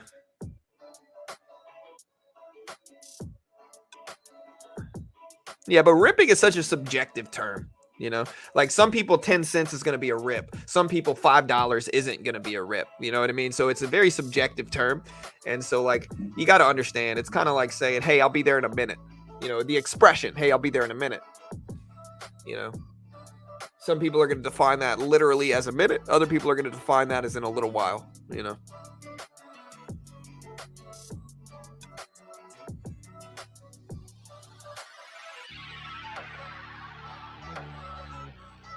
The KO drop. Yeah, it's down a lot.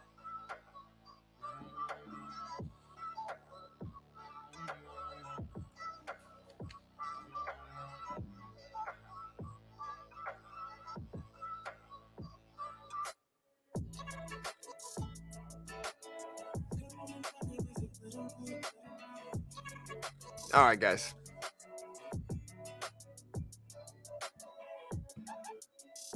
Market's pretty flat, honestly. Not a lot of activity going on.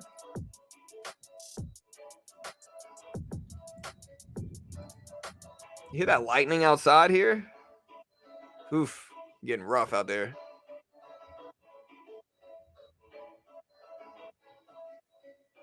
All right, so we got a cushion in this account. Part of me wants to short, but I also think Nvidia looks like it might be pulling like a huge, like a horseshoe shape breakout pattern on the upside.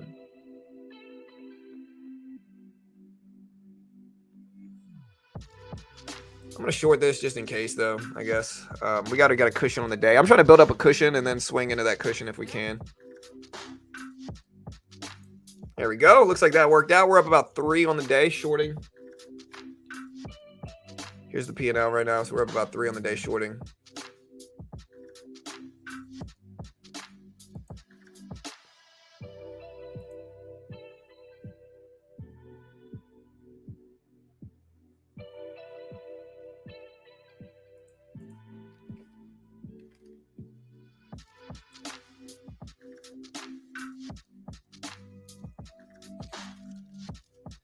All right, so we got a little bounce up.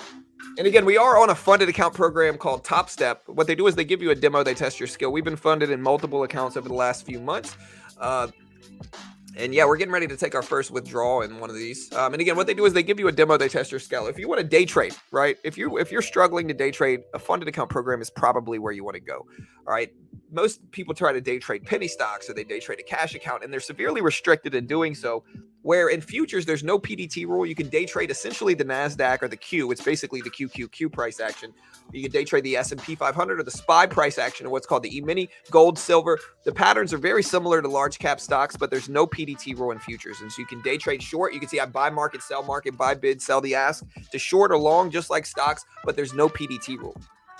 And Top Step's the most legit funded program in the world. They give you a demo, they test your skill. If you can hit the target on the demo while following their rules and without hitting their max loss, they fund you same amount. The base one's $50K. It's only $49 a month.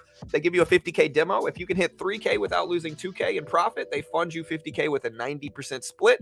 and they pay out millions in actual withdrawals every year. They fund thousands of traders a year. It's a great way to learn how to trade with less risk, because when I first got started, I went to like an overseas brokerage and I lost thousands of dollars when I first got started. This is 49 bucks. If you're good enough to pass it, you can get 50K in funding for that if you're good enough to pass this test. If you're not good enough, you're only out 49 bucks. And so it's the best of both worlds, where you got limited risk, less risk than putting up the money up yourself most of the time, at least.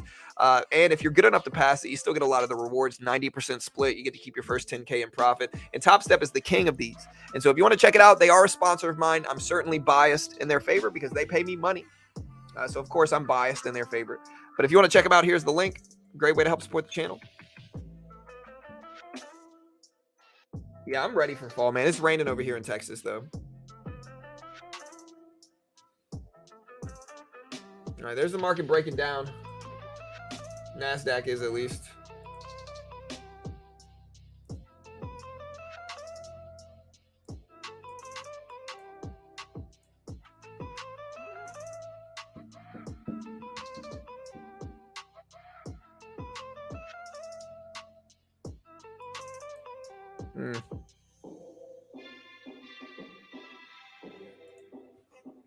NASDAQ right at the bottom range here.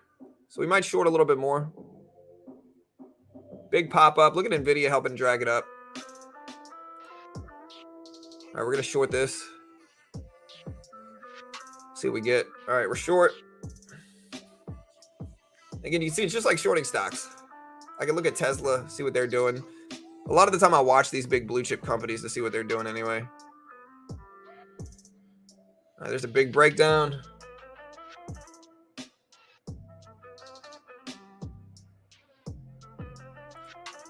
I just made another. Did I lose money in a trade that I didn't recognize?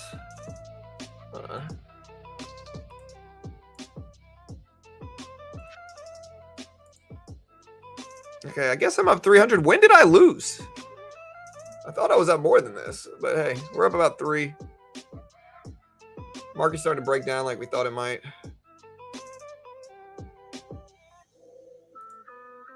All right, we're going to short this too. A little risky. We're going to start to take some risk because we got a cushion on the day. And so we'll try to add some to this since we have a couple $100 in profit. If we can. All right, we got 2 contracts. We got 3 contracts. That'll be it. We're not going to add any more to this.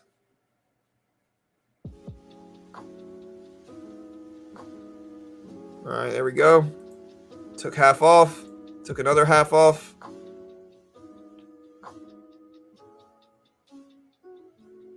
See if we get a rejection like we want. We've already protected the trade. It's not going to be a losing trade. I just locked in some more. What? Yeah, my P&L is all weird here, dude.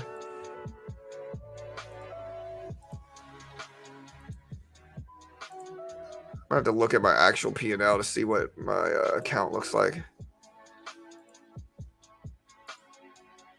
Okay, yeah, there we go. So we are up right now about 600 on the day. I don't know what's going on with my P&L, but we're up about 600 on this account on the day, which is nice. And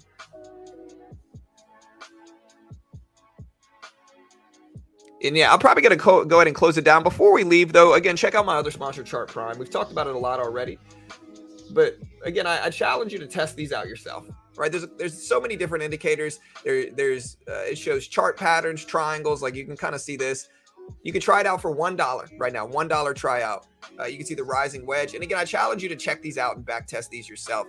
Again, what I will say is look for when multiple show up together at once.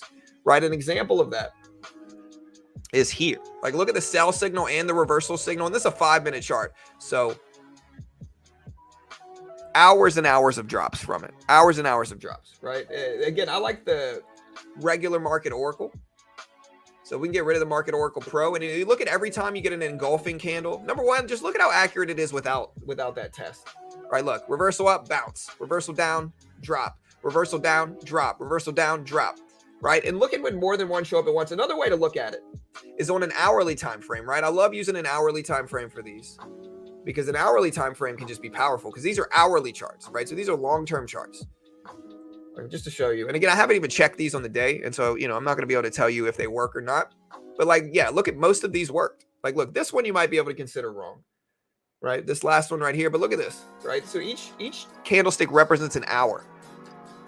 Hours of green action. Look, reversal down, hours of red action. Reversal down, hours of red action. Reversal up, hours of green action. Reversal up, hours of green action. And so again, that's powerful. This one you might be able to consider wrong, but it's up to you whether you would or not. And again, this is just a small piece. We can also throw up the regular market Oracle Pro. And they also have like oscillator, smart money concepts, and a bunch of other stuff. And again, you can try these out for $1, right? And what I challenge you to do, and look at this. Yeah, so I tend to find that I like the Market Oracle Pro on an hourly time frame much better, right? Much better on an hourly time frame. So like, look at this.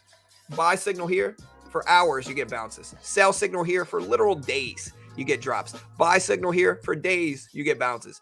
Strong sell signal here for days, you get drops. This one might have been wrong. This one, strong sell signal here, looks great. I'm gonna post this link, and then I'm gonna answer the phone. My wife is probably like struggling right now with my son Jack, and so I'll put the link up in chat if you want to check it out. A great way to help support the channel. I'll also put this banner up if you want to try it out. And yeah, guys, love you all. Be safe. I'll see you guys tomorrow.